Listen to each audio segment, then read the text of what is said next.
김경래 최강 시사.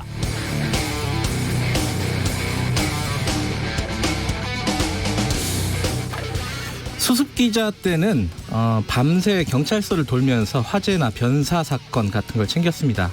알게 모르게 변사 사건이 참 많습니다. 사고도 있고 자살도 있고 당장 이유를 알 수 없는 죽음도 많죠. 어느 날 새벽이었는데요. 하루 전쯤에 집에서 발견된 시신, 아마도 스스로 목숨을 끊은 사건이 들어온 게 있어서 대략 개요를 파악한 다음에 야간 데스크에게 보고를 했죠. 보고를 대충 들은 선배 왈, 빈소에는 가봤나? 그래서 아니 거기까지는 취재를 설렁설렁하냐, 이런 불호령이 떨어지고 경찰에게 정보를 알아내서 병원 빈소로 갔습니다. 입이 떨어지진 않았지만 유족으로 보이는 사람들 가운데서 개중 사람 좋아 보이는 분에게 사망 경위 같은 걸 물어봤습니다. 얘기가 좀 잘 되는가 했는데 상주가 오더니 저한테 물어봅니다. 그런데 누구시죠? 저는 아무개 기자인데요. 그날 저는 멱살을 잡혔습니다. 그래도 싸죠. 특별히 취재할 내용도 없었거든요. 그냥 시키니까 간 거죠. 그 뒤로 한동안 빈소 취재는 저한테 트라우마였습니다. 우리는 상식이라는 게 있습니다. 유족이 힘들어 하더라도 꼭 취재를 해야 하는 상황이 있고, 그렇지 않은 게 있으며 우리는 그걸 상식으로 구별을 할 수가 있습니다. 정의연의 마포 쉼터 소장이 숨진 뒤에 파파라치처럼 옥상에서 망원렌즈로 사진을 찍고 출입하는 사람들에게 그놈의 한마디 해달라고 아우성을 치는 기자들의 풍경을 지켜보면서 그 상식이라는 걸 생각해봤습니다. 목적 없는 경쟁, 취재가 아닌 경쟁 자체가 목적인 취재 경쟁. 기자들이, 언론들이 스스로 들어갈 무덤을 파는 끔찍한 아비규환일 뿐입니다. 6월 9일 화요일 김경래 최강시사 시작합니다.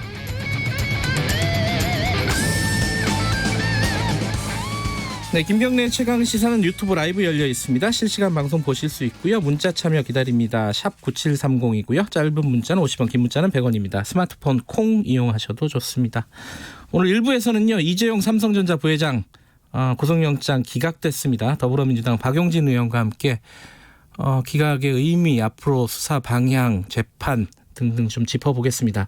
2부에서는요, 이 북한 상황도 지금 심각한 상황인 것 같습니다. 지금 우리랑 통신선을 다 끊는다고 속보가 들어왔는데, 정세현 민주평화통일자문위원회 민주평통 수석 부의장과 함께 최근 북한의 행보 짚어보겠습니다.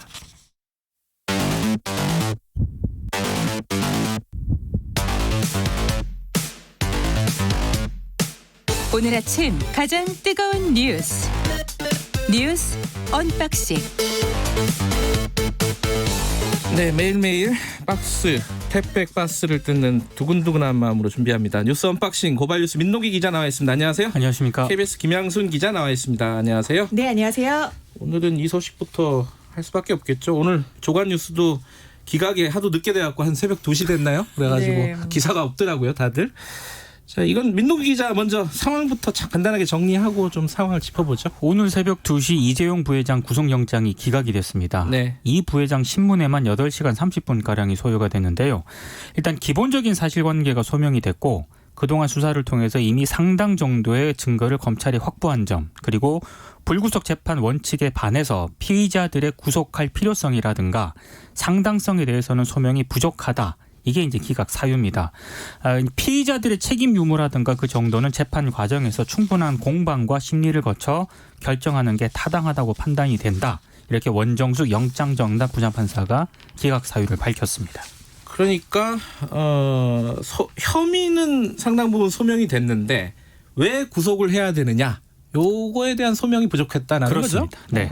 보통 구속영장 실질심 들어가서 영장이 발부가 안 되는 기각 사유 중에 대표적인 게 증거인멸과 도주 우려가 없음이잖아요. 네.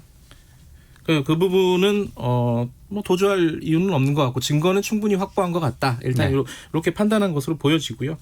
자, 그러면은 이게 이재용 부회장이 어차피 그 구치소 그 어디에 있죠? 좀 구속할 때 구치소에 있나? 서울구치소에서 대기를 했었죠. 대기하고 있다 네. 나오잖아요. 그렇죠. 기자들한테 뭐라고 얘기했나요? 물어봤을 네, 텐데. 서울구치소에서 이제 대기를 하다가 새벽 2시에 영장 기각이다라는 소식을 듣고 한 40분쯤 있다가 2시 43분쯤 나왔는데요. 기자들이 또 그때까지 많이 대기를 하고 있었습니다. 네. 그래서 여러 가지를 물어봤죠. 어떻게 된 겁니까? 지시하셨습니까? 여러 가지 질문에 대해서 늦게까지 고생하셨습니다라고 좀 약간 자상한 목소리로 한마디를 했어요. 그랬더니 기자가 놀랍니다. 마이크를 들고 있던 기자 네? 하고 놀라요. 예상치 못한 답변이었던 거죠. 그랬더니 한 번 더 늦게까지 고생하셨습니다라고 이렇게 답변을 했더라고요. 그 영상이 벌써 아침부터 돌고 있습니다. 예. 마음이 좀 한결 편안해졌겠죠. 근데 그렇죠. 지금 이게 끝은 아니라 지금 영장이 재청구될 것이냐. 그리고 또 심의위원회라는 하는 거 있잖아요. 기소심의위원회. 네네. 수사심의위원회. 수사심의위원회. 그건 어떻게 될 것이냐. 기소 여부를 이제 뭐랄까 권고하는 그런 기구잖아요. 그 상황 좀 정리해 보죠. 11일에요. 네. 검찰이 부의심의위원회를 열게 돼 있습니다. 부의심의위원회는 뭐예요 또? 그 수사심의위원회를 열 것인가 말 것인가 이거를 또, 예. 여기서 이제 결정을 하는데요. 이 회의에서 과반 찬성 의견이 나오면 수사심의위가 개최가 되고요. 네. 심의위는 수사와 기소의 적절성 등에 대한 의견을 내게 되는데 심의위 의견이 수사에 강제력을 갖는 건 아니지만 검찰총장이라든가 해당 검사 입장에서는 최대한 이 의견을 존중을 해야 되는 그런 입장이거든요. 네. 그래서 수사심의위가 열릴 것이냐, 네. 열린 다음에 어떤 결정을 내릴 것이냐 이게 네. 상당히 좀 변수가 되고 있습니다. 그리고 재청구는 할까요? 일단 재청구를 할 것이냐 말 것이냐 그리고 이 수사심의위원회에다가 부의가 될 것이냐 말 것이냐를 그렇죠. 두고도 또 기소를 할 것이냐 말 것이냐 여러 언론사들이 다 이제 굉장히 여러 다른 각도에서의 판단을 내리고 있는데 제가 볼 때는 좀 관심법에 불과한 것 같고요. 네, 내가 보고 싶은 것을 바라봐라는 그런 뉘앙스가 좀 있습니다. 네. 일단은 중앙지검이 구성하는 부의심의위원회 자체가 이제 검찰심의위원 중에서 무작위로 15명이 참석을 하기 때문에 이 부분에 대해서 중앙지검이 이제 삼성 측과 검찰 측에 각각 심의에 필요한 의견서를 작성해서 제출을 해라라고 얘기는 해놓은 상태고요. 네. 근데 이미 이제 심의위원회를 요청을 했는데 그래도 검찰이 구속영장 선고를 강행한 거 아니겠습니까? 그렇기 때문에 여기에 대해서 검찰이 다시 한번 재청구를 하는 무리수를 두기는 어려울 것이다라는 관측이 좀 지배적입니다. 검찰 입장은 나온 게 있나요? 검찰 입장에서는 일단 법원의 기각 결정을 아쉽게 받아들인다. 네. 이런 입장을 밝히면서도 향후 수사에 만전을 기할 예정이다. 대단히 좀 원칙적인 그런 입장을 밝혔는데요. 그 이상 입장은 나온 게 없습니다. 검찰은 1년 7개월을 수사를 했으니까 이걸 기소를 안 한다거나 이런 건 생각을 안 하고 있을 거예요. 그렇죠. 물론. 예. 네, 물론 이제 심의위원회에서 어떤 결정을 내릴지는 좀 지켜봐야겠지만요. 영장 발부한 판사 관련된 기사들도 좀 있더라고요. 네, 보통 이제 영장이 기각되고 나면은 아니면 중요한 사건에서 발부가 된다거나 하면은 해당 판사가 누구냐에 대한 네. 관심이 좀 쏠려서 기사가 나오는 건 당연한데요. 이런 구절이 있어서 재미있었습니다. 조선일보인데요. 원 부장판사는 현 정권 들어서 사법부의 주류가 된 진보 성향 판사 모임인 우리법연구회나 국제인권법연구회 출신은 아닌 것으로 알려졌다. 네, 일단 본인에게 확인을 안 한 걸로 확인이 되는 기사인데 이게 진보 성향의 판사 모임이 현재 사법부의 주류인가라는 생각과 이 출신이 아니라면은 이 원판사가 이제 영장을 기각했다는 거는 어떻게 해석을 하라는 건가라는 상당히 많은 해석을 남기고 있는 그런 기사입니다. TMI군요. TMI. Too much information. 네, 그리고 또 여러 언론들에서 쓸데없는 이렇게 굉장히 2시 반에 이제 이재용 부회장이 나왔는데 기사가 또 많이 쏟아졌어요. 네. 그중에 대표적인 게 18개월 동안 검찰 수사했는데 결국에는 너는 너무 무리한 거 아니냐. 검찰 무리했다라는 참 근래에 보기 드문 기사들이 많았습니다. 제가 어제 본 가장 황당한 기사 가운데 하나는 왜 이재용 부회장은 보라색 넥타이를 맸을까? 이런 기사도 보였습니다. 도시락 먹은 것도 나오더라고요. 도시락이 18,000원에서 4만 원짜리라는데. 네, 중간에 마시는 음료수는 매일 유업 거였다고 합니다. 투머치 취재인가요, 이거는? 기사들이 참 의미 없는 것들도 참 많습니다. 자, 다음 소식은 북한 관련된 소식 속보 좀 들어온 게 있죠. 이게 아침에 좀 놀랐어요, 저도. 그 정리 좀 해주시죠. 네, 저도 오늘 새벽 6시 반에 갑자기 이제 알람이어서 놀랐는데 네. 이제 북한이 조선중앙통신과 노동신문을 통해서 일제히 보도를 했습니다. 네. 네, 김여정 부부장이 왜 저희가 지난 4일에 전해드렸었죠. 그 삐라 관련해가지고 네. 이거 제재하지 않으면은 우리가 중대한 조치를 취하겠다라고 했는데 그걸 순서대로 하겠다라고 하면서 오늘 12시부터 모든 남북 통신 연락선을 차단하고 폐기하겠다라고 밝혔습니다. 그건 남북 공동 연락 사무소에 있는 통신 연락선을 포함해서 군 서해 통신 연락선 그리고 통신 시험 연락선 이렇게 세 가지의 연락선을 모두 차단하고 폐기하겠다는 얘기여서 간단치 않은 일이고요. 그다음에 또 대남 사업은 철저하게 대적 사업으로 즉 적이라는 거죠. 대적 사업으로 전환하겠다라고 이야기를 했어요. 김여정은 이 부분에 대해서 죗값을 정확하게 계산하기 위해서 단계별로 대적 사업 계획을 검토하겠다. 그 1단계로 오늘 통신 연락선을 차단하는 것이다라고 얘기를 했습니다. 근데 그 차단하는 것도 차단하는 건데 관련된 그 표현들이 좀 지금까지 좀 격한 부분도 있었는데 더 격하더라고요. 그러니까 이런 예. 표현들이 있더라고요. 남조선 것들과의 일체 접촉 공간을 완전 격폐하고 불필요한 것들을 없애버리기로 결심한 첫 단계 행동이다. 네. 이런 표현이 있는데 자세히 살펴보면은 앞으로 추가적인 조처가 있을 것이다. 이걸 또 시사하는 것이어서 네. 이게 더 우려가 되는 그런 대목입니다. 남북관계 어떻게 흘러가고 있는지 좀 암담한 상황입니다. 지금 북미 관계가 지금 막혀 있는 상황이어가지고요. 그렇죠. 예, 관련된 상황은 정세현 민주평통 수석 부의장과 함께 2부에서 저희들이 좀 자세히 알아보도록 하겠습니다. 국회는 어떻게 돌아가고 있습니까? 원구성 어제 결국은 법정 시한 넘긴 거죠, 그죠? 넘겼습니다. 네. 일단 전반기 그 상임위원장 선출은 뒤로 미루고요. 네. 상임위 위원 정수부터 확정을 하기로 했는데요.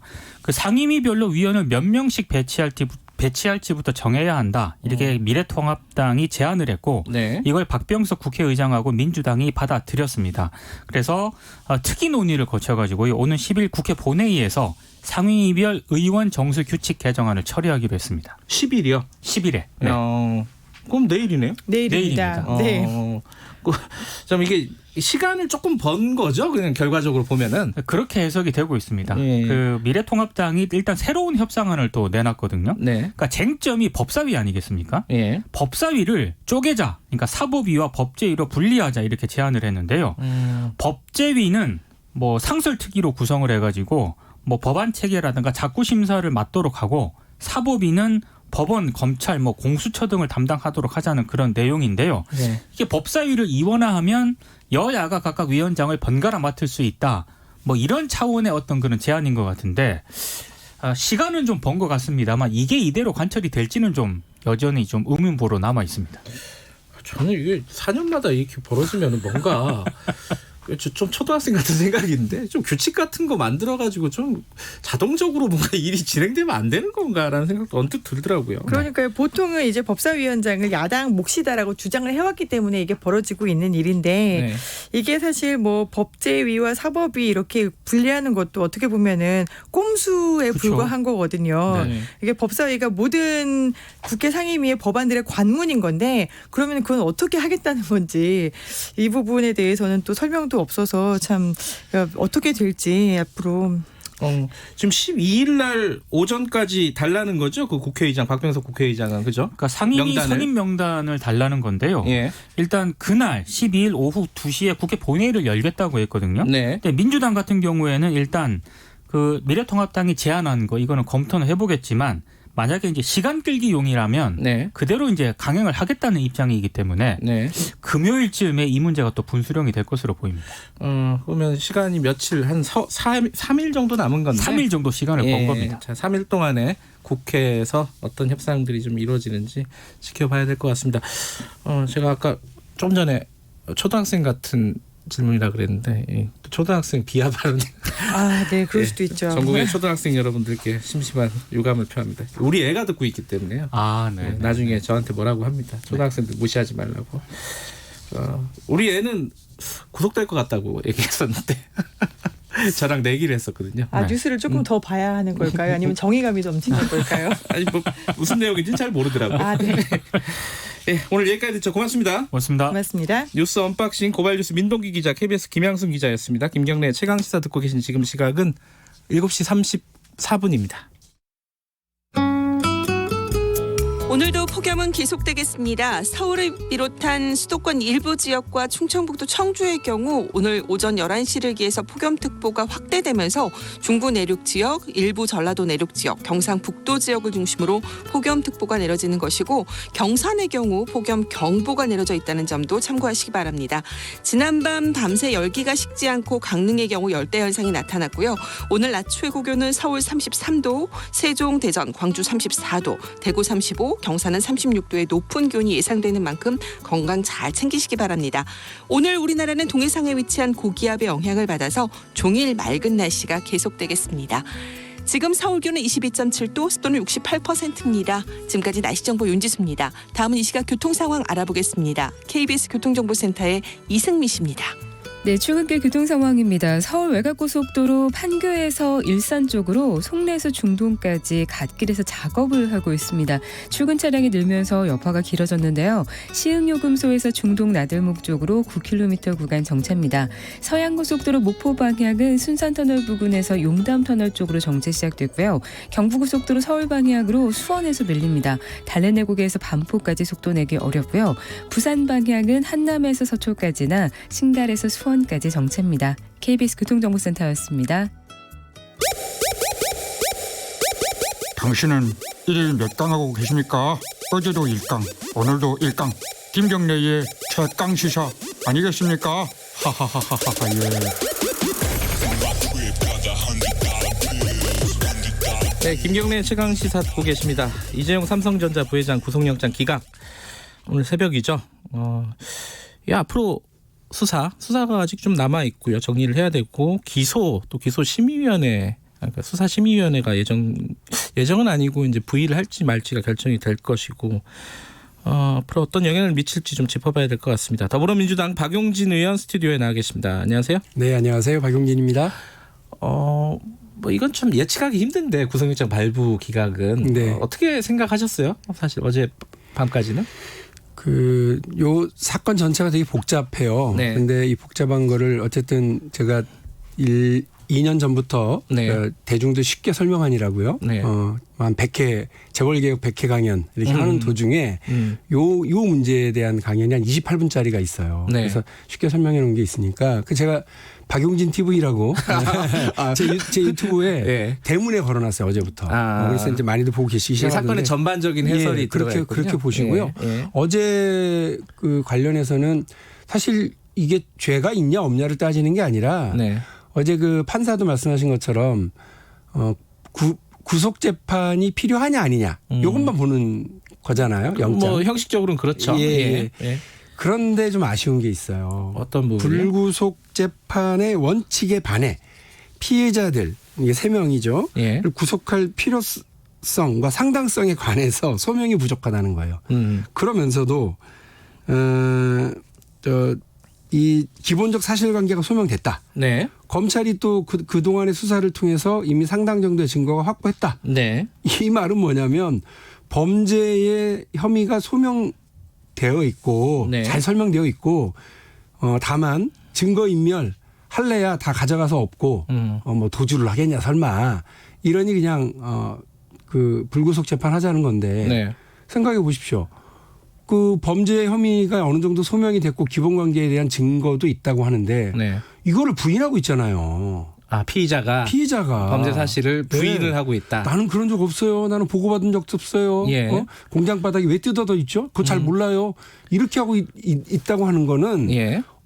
그리고 증거인멸이라고 하는 건 단순히 종이 쪼가리가 아니라 네. 증언, 협조, 수사에 협조했었던 사람들이 나중에 그 회사에서 인사상 불이익을 받느냐 안 받느냐. 수사에 협조하지 않고 그 증거인멸이라든지 은폐를 주도했던 사람이 영전을 하느냐 안 하느냐 이런 걸 보는 것도 왜냐하면 그 증언과 관련된 건데 이걸 관리하겠다는 얘기 아니에요. 네. 그런데 삼성이 지금 그렇게 했거든요. 영전했어요? 영전했고 인사상 불이익을 받았습니다. 그러니까 검찰은 이 부분에 대해서 매우 강력하게 얘기를 했는데 뭐 범죄 사실은 소명이 됐는데 둘이 한번 다퉈봐라. 그래서 불구속 재판한다 이렇게 하는 건 이 법이 10,000명 앞에 10,000명에게만 평등하다더니 그 10,000명 중에 들어가는구나. 만일에 1명에게만 평등해도 그 사람이겠구나. 이런 느낌들을 갖죠. 형식적인 논리로는 이제 불구속 재판이라는 게 원칙이잖아요, 사실은. 그렇습니다. 인권이나 이런 거를 고려해서. 그런데 지금 말씀하시는 걸 들어보니까 범죄 혐의는 소명이 됐는데 그 혐의에 대해서 부인하고 있는 피의자를 이렇게 풀어주는 것은 지금 좀 모순이다. 네, 그러니까 평범한 시민들에게는 뭐 찾아볼 수 없었던 네. 죽어있던 원칙인 불구속 재판의 원칙. 이게 돈 있고 힘 있고 빽 있는 사람들 앞에서는 느닷없이 되살아나는 이런 걸 우리가 다시 확인하고 있죠. 뭐 단순 강도예요. 네. 그래서 근데 뭐 현행범은 아니고 이렇게 수사를 통해서 잡았어요. 증거도 있어요. 네. 그런데 본인은 그걸 부인해요. 네. 난 그래서 불구속 재판 상태에서 이걸 따져볼란다. 그렇게 해서 불구속 재판을 받고 있는 강도 혐의자가 얼마나 있을까요? 그리고 실제 그런 혐의가 억울하다고 생각되는 사람들도 사실은 구속 재판을 하고 있죠.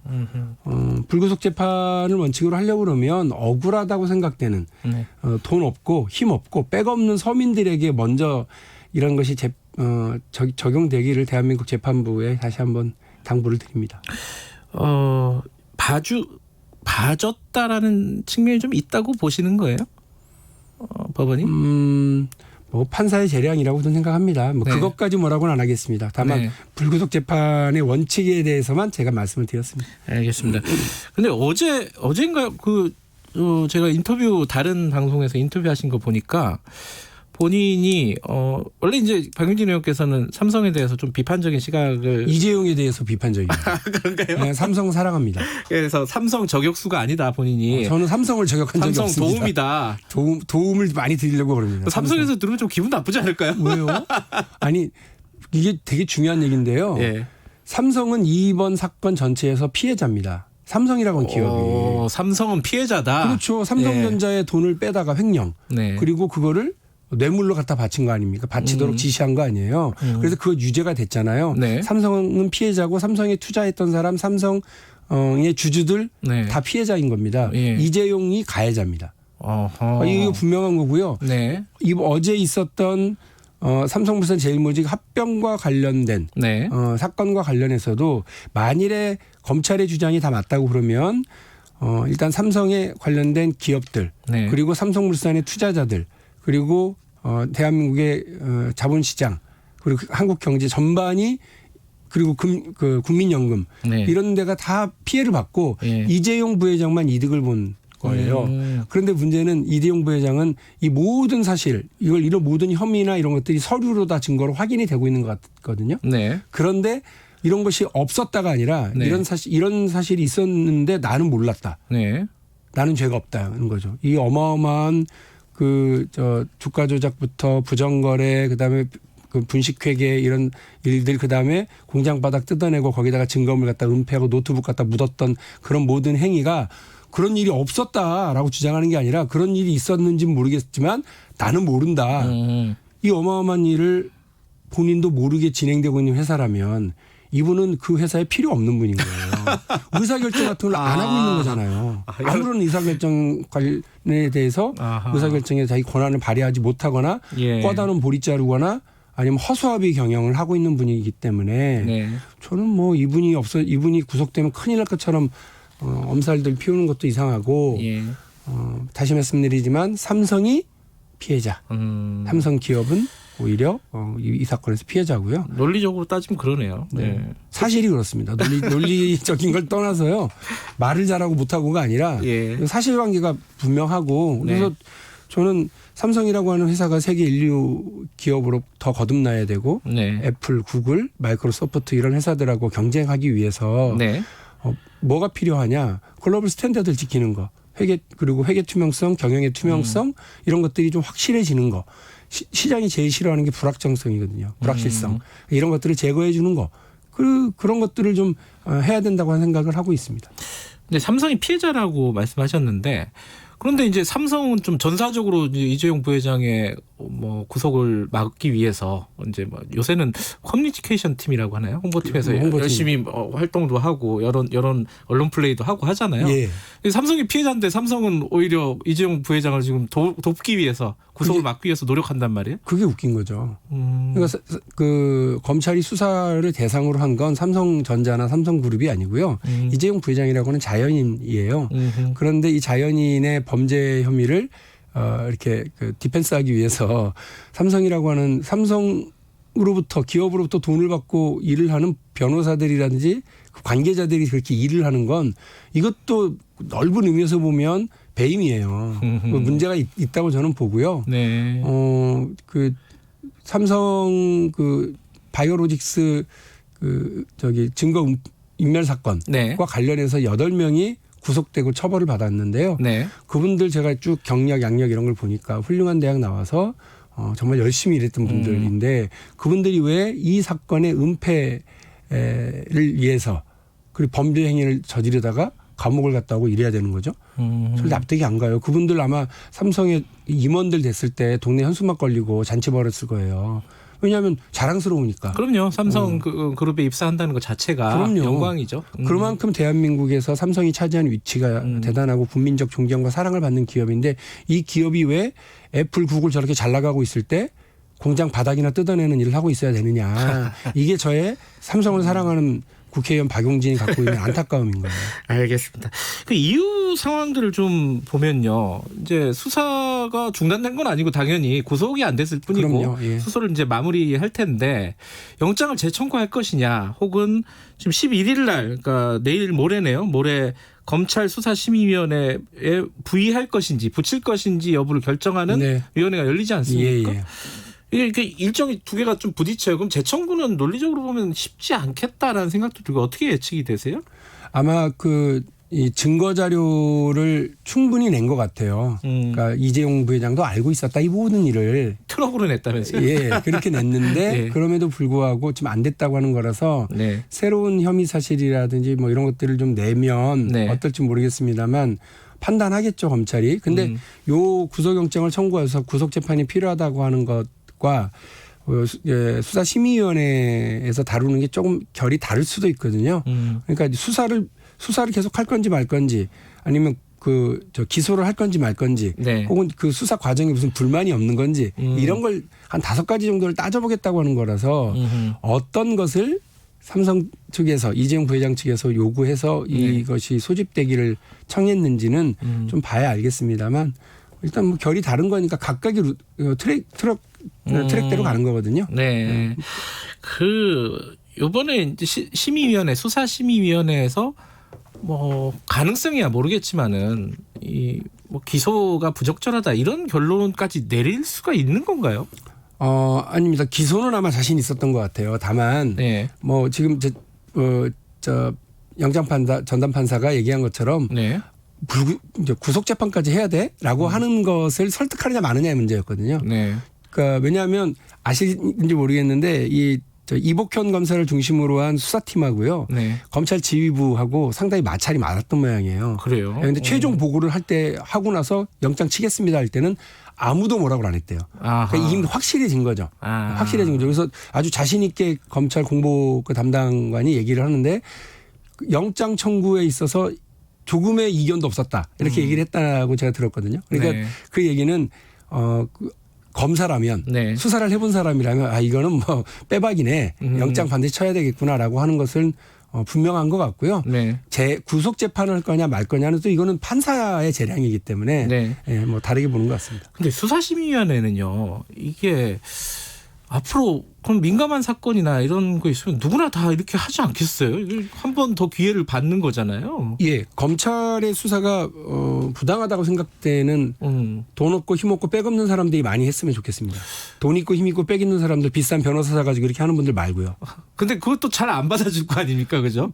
이거 사실은 검찰이 네. 강제 조항도 아니고요. 예. 권고 조항이고요. 중간에 또 이거 해야 돼 말아야 돼라고 하는 이제 11일 날 있는 예. 부의심의위원회인데 예. 부의할 거냐 말 거냐 그걸 판단하는 거에서 거의 대부분이 돈 없고 힘 없고 빽 없으면 아마 뭐 걸러질 것 같다는 느낌이 들긴 합니다. 어쨌든 구속영장은 기각이 됐지만은 기소는 검찰은 이제 준비를 할 거고요. 네. 재판에 가게 되면은 예를 들어서 뭐 김기식 위원장 전 금감원장 같은 경우에는 재판 가면 이거는 집행유예도 나오기 힘들 거다. 구속될 가능성이 굉장히 높다. 이렇게 예측을 했어요. 지금까지 나온 혐의로만 봐도 박용진 의원은 재판에서의 쟁점이라든가 좀 예상을 하신다면 어떻습니까? 복잡한 사안 제가 다시 말씀드립니다. 복잡한 사안이라서 박용진 TV를 봐라. 박용진 TV를 보시면 됩니다만 네. 이게 기억하세요? 그 2016년 때부터요 국감이라든지 네. 제가 있었던 정무위원회 상임위원회에서 계속 이상하다고 얘기했었던 것들이에요. 아니 왜 그 박근혜 정부가 빚내서 아파트 사라 집 사라라고 해서 막 부동산 경기를 이렇게 좀 활활 불타오르게 했었던 시기에 네. 재계 2위부터 그 밑에까지의 모든 건설업 업종의 건설업 회사의 그 주가는 다 오르는데 막 대박을 치고 있는데 업계 1위인 삼성물산만 왜 이게 곤두박질 치고 있냐. 이게 뭔가 이상하다라고 네. 하는 거 이런 네. 얘기부터 삼성바이오로직스에 대한 가치평가가 이상하다라고 하는 얘기. 이게 각각 따로따로 놀았어요. 그리고 그 제일모직이 가장 크게 가지고 있는 에버랜드의 용인 땅. 단 한 번도 거래가 없었고 거래를 하질 않죠. 왜냐하면 네. 그걸 가지고만 있었으니까. 근데 그 땅에 대한 평가 가치가 갑자기 달라져요. 감정평가가. 네. 그래 뛰어요. 그러니까 제일모직 가치가 뛰어요. 제일모직 가치가 뛰니까 삼성물산이라고 하는 그 큰 회사보다 제일모직이 3배나 더 비싸다. 이런 평가가 나왔던 거 아니에요. 그러니까 이게 다 이상하다고 하나 둘 세 개가 다 이상하다고 점점점점이 물음표가 막 생겼던 일들인데 이게 다 모의되고 준비됐었다고 하는 증거 자료가 나왔다는 거 아니에요. 보도에 의하면. 네. 그러니까 이제 이렇다고 하면 기가 막힌 일들이 이제 있었고 저는 2016년부터 국회의원이 된 이후부터 17년, 18년, 19년 이렇게 쭉 4년 동안 하나하나를 계속 보고 있었으니까 저는 이해를 했지만 하나씩 문제를 제기했던 시민단체나 언론이나 네. 국회의원들은 이게 이렇게 연결된 일일 거라고는 감히 생각을 못했죠. 그런데 그런 일들이 연결된 일이었고 모의되고 준비됐었던 일이라고 하는 게 재판 과정에서 그 재판부에게 어필이 정확하게 잘 되고 네. 증거자료 제출된다고 하면 아마 나는 몰랐어요. 네. 나는 꿔다놓은 보릿자루예요. 나는 허수아비 총수예요. 라고 본인 입으로 아무리 얘기한다고 한들 네. 보고했다는 그 증거자료까지 나왔다는 것 아니에요? 네. 그거는 삼성이 그런 건 없다. 자꾸 오버하지 마라. 뭐 이렇게 얘기했다는 건 합니다만 재판에서는 충분히 그런 범죄 혐의가 소명되고 네. 될 수 있지 않을까 하는 생각입니다. 알겠습니다. 이 시간이 이제 한 2분밖에 안 남았지만 네네. 원내 상황 좀 여쭤볼게요. 네. 원구성 잘 안 되고 있잖아요 지금. 네. 이 법제사법위원회 법사위 이거 어떻게 풀어야 된다고 보십니까 이 의원으로서? 저는 일단 체계작구 심사권은 내려놓는 게 맞다고 보고요. 예. 그걸 어떤 방식으로든 그 국정 운영 그다음에 국회 운영이 발목 잡는 방식에 사용해서는 안 된다고 봅니다. 그런데 그것도 손 못 대게 하고 법사위원장은 내가 갖겠다라고 하는 야당의 속셈은 뻔하죠. 발목 잡겠다고 하는 건데 저 지긋지긋합니다. 유치원 3법 그렇게 국민적 예. 합의가 높은 법을 자기들 멋대로 그 패스트트랙 330일 붙잡고 게다가 또 필리버스터 대상으로 삼고 네. 정말 그러지 않았으면 좋겠습니다. 그런 일 다시 보고 싶지 않아요. 법제위하고 사법위로 나누자. 이게 예. 지금 야당이 그 얘기도 꺼냈잖아요. 예. 그거는 뭐 또 다른 타당한 아니라고 보세요. 아니 뭐 저희는 뭐 일거에 그래요? 제안을 거부한 걸로 알고 있습니다. 그럼 뭔가 돌파구가 있어야 되는데 이러면은 그러면 강행을 하게 되는 건가요? 강행이라는 표현은 뭐 다르겠지만 아니 저희는 원칙대로 하는 것이 맞다고 일단 생각을 하고 있어요. 원칙대로 예. 법대로 그러니까 말하는 우리가 거죠? 우리가 그 체계작구 심사권 이런 거 없애줄게. 네. 당신들이 여당할 때도 속상했었고 당신들이 우리가 야당 때 법사위원장을 잡고 있을 때도 상대였던 그 미래통합당 쪽에서는 막 속이 탔거든요. 네. 그러니까 누가 그걸 잡아도 발목 잡기로 사용할 수 있으니까 그 체계작구 심사권 없애고요. 네. 법사위를 평범하게 이렇게 만들어서 국회 일하는 구조를 만든 뒤에 네. 우리가 운영하고 그다음에 당신들이 또 우리 지금 야당이 여당 되고 이러실 때 또 운영하시고 하면 되지 않습니까? 알겠습니다. 이게 뭐 며칠 안 남았는데 합의가 잘 될지 모르겠습니다. 삼성 도우미 더불어민주당 박용진 의원이었습니다. 고맙습니다. 네, 감사합니다. 김경래 최강시사 1부는 여기까지 하고요. 잠시 후 2부에서는요. 북한 얘기 좀 해보겠습니다. 정세현 민주평통 수석 부의장과 함께 북한에서 지금 통신선 다 끊겠다고 했는데 이게 어떻게 된 일인지 얘기 좀 나눠보겠습니다. 잠시 후에 8시에 뵙겠습니다.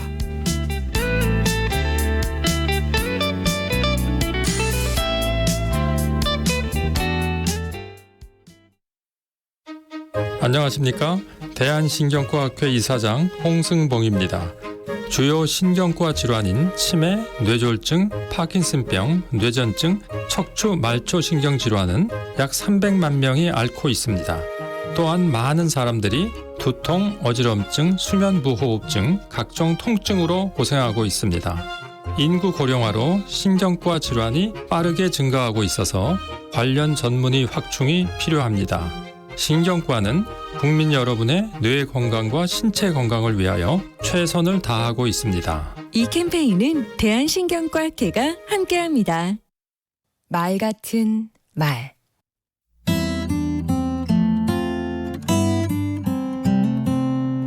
안녕하세요. 강원국입니다. 내 속엔 내가 너무도 많아 당신의 쉴 곳 없네. 내 속엔 헛된 바람들로 당신의 편할 곳 없네.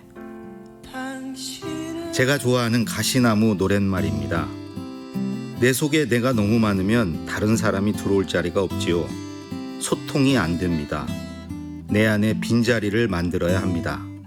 그건 다른 말로 타인을 배려해야 한다는 뜻입니다. 배려가 대화의 기본입니다. 아하. 배려하는 사람은 상대에게 상처 주지 않으려고 노력합니다. 화가 나도 막말, 폭언을 삼갑니다. 그것이 상대에게 얼마나 치명적인지 잘 아니까요. 또한 내가 한 만큼 나에게 돌아온다는 사실도 잘 압니다. 한마디로 무례하지 않습니다. 배려하는 사람은 또한 쉽고 간결하게 말합니다. 내가 뭐라고 말했는지보다는 상대가 어떻게 들었는지를 중요하게 생각합니다. 그래서 눈높이를 맞춰서 또박또박 말합니다. 너무 빠르지도 느리지도 않습니다. 말의 무게중심이 듣는 사람에게 가 있습니다. 대화에서 소외되어 있는 사람도 잘 챙깁니다. 토론할 때도 혼자 길게 말하지 않습니다. 배려하는 사람은 관점의 차이를 인정합니다. 개개인의 취향을 그리고 개성과 다양성을 존중합니다. 배려하는 사람은 말로써 사람을 즐겁게 해주려고 합니다. 유머와 조크, 재치로 사람들을 웃깁니다. 다양한 이야기로 시간 가는 줄 모르게 합니다. 축하와 칭찬, 덕담에도 인색하지 않지요. 무조건 내가 이겨야 한다고도 생각하지 않습니다. 어느 쪽이 맞나보다는 무엇이 옳은지 판단합니다. 함께 이익이 되는 방향을 찾고 양보해야 할 때는 양보합니다. 결과적으로 더 큰 걸 얻습니다. 사람은 모두 다릅니다. 나도 누군가에게는 다른 사람입니다. 그 다른 사람들이 함께 살아가려면 서로 배려해야 하지요. 배려는 선택이 아니라 필수입니다. 강원국의 말 같은 말이었습니다.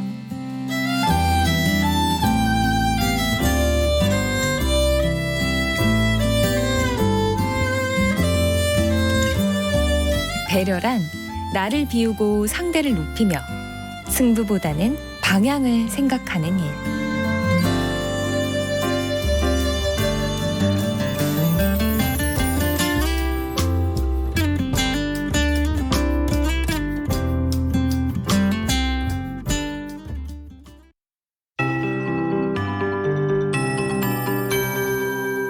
KBS 58분 날씨. 폭염 현상은 오늘과 내일 계속 이어지고 모레 남부지방의 비 소식과 함께 잠시 주춤할 것으로 예상됩니다.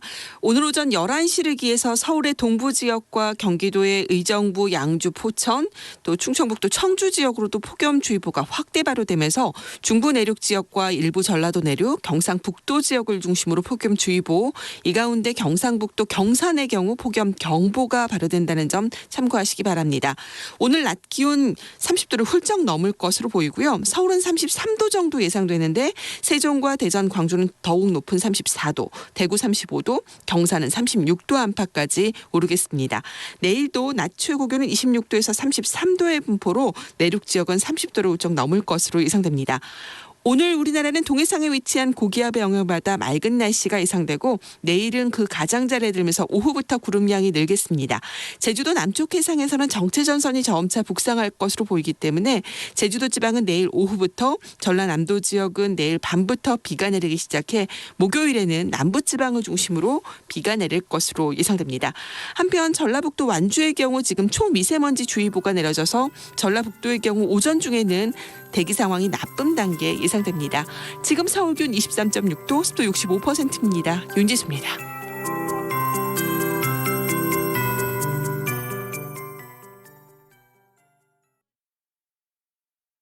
정성을 다하는 국민의 방송 KBS가 8시를 알려드립니다.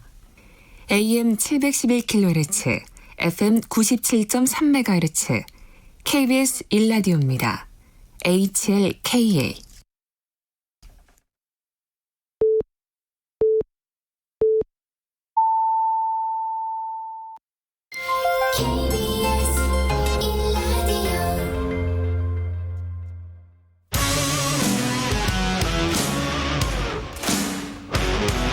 탐사보도 전문 기자 김경래 최강 시사.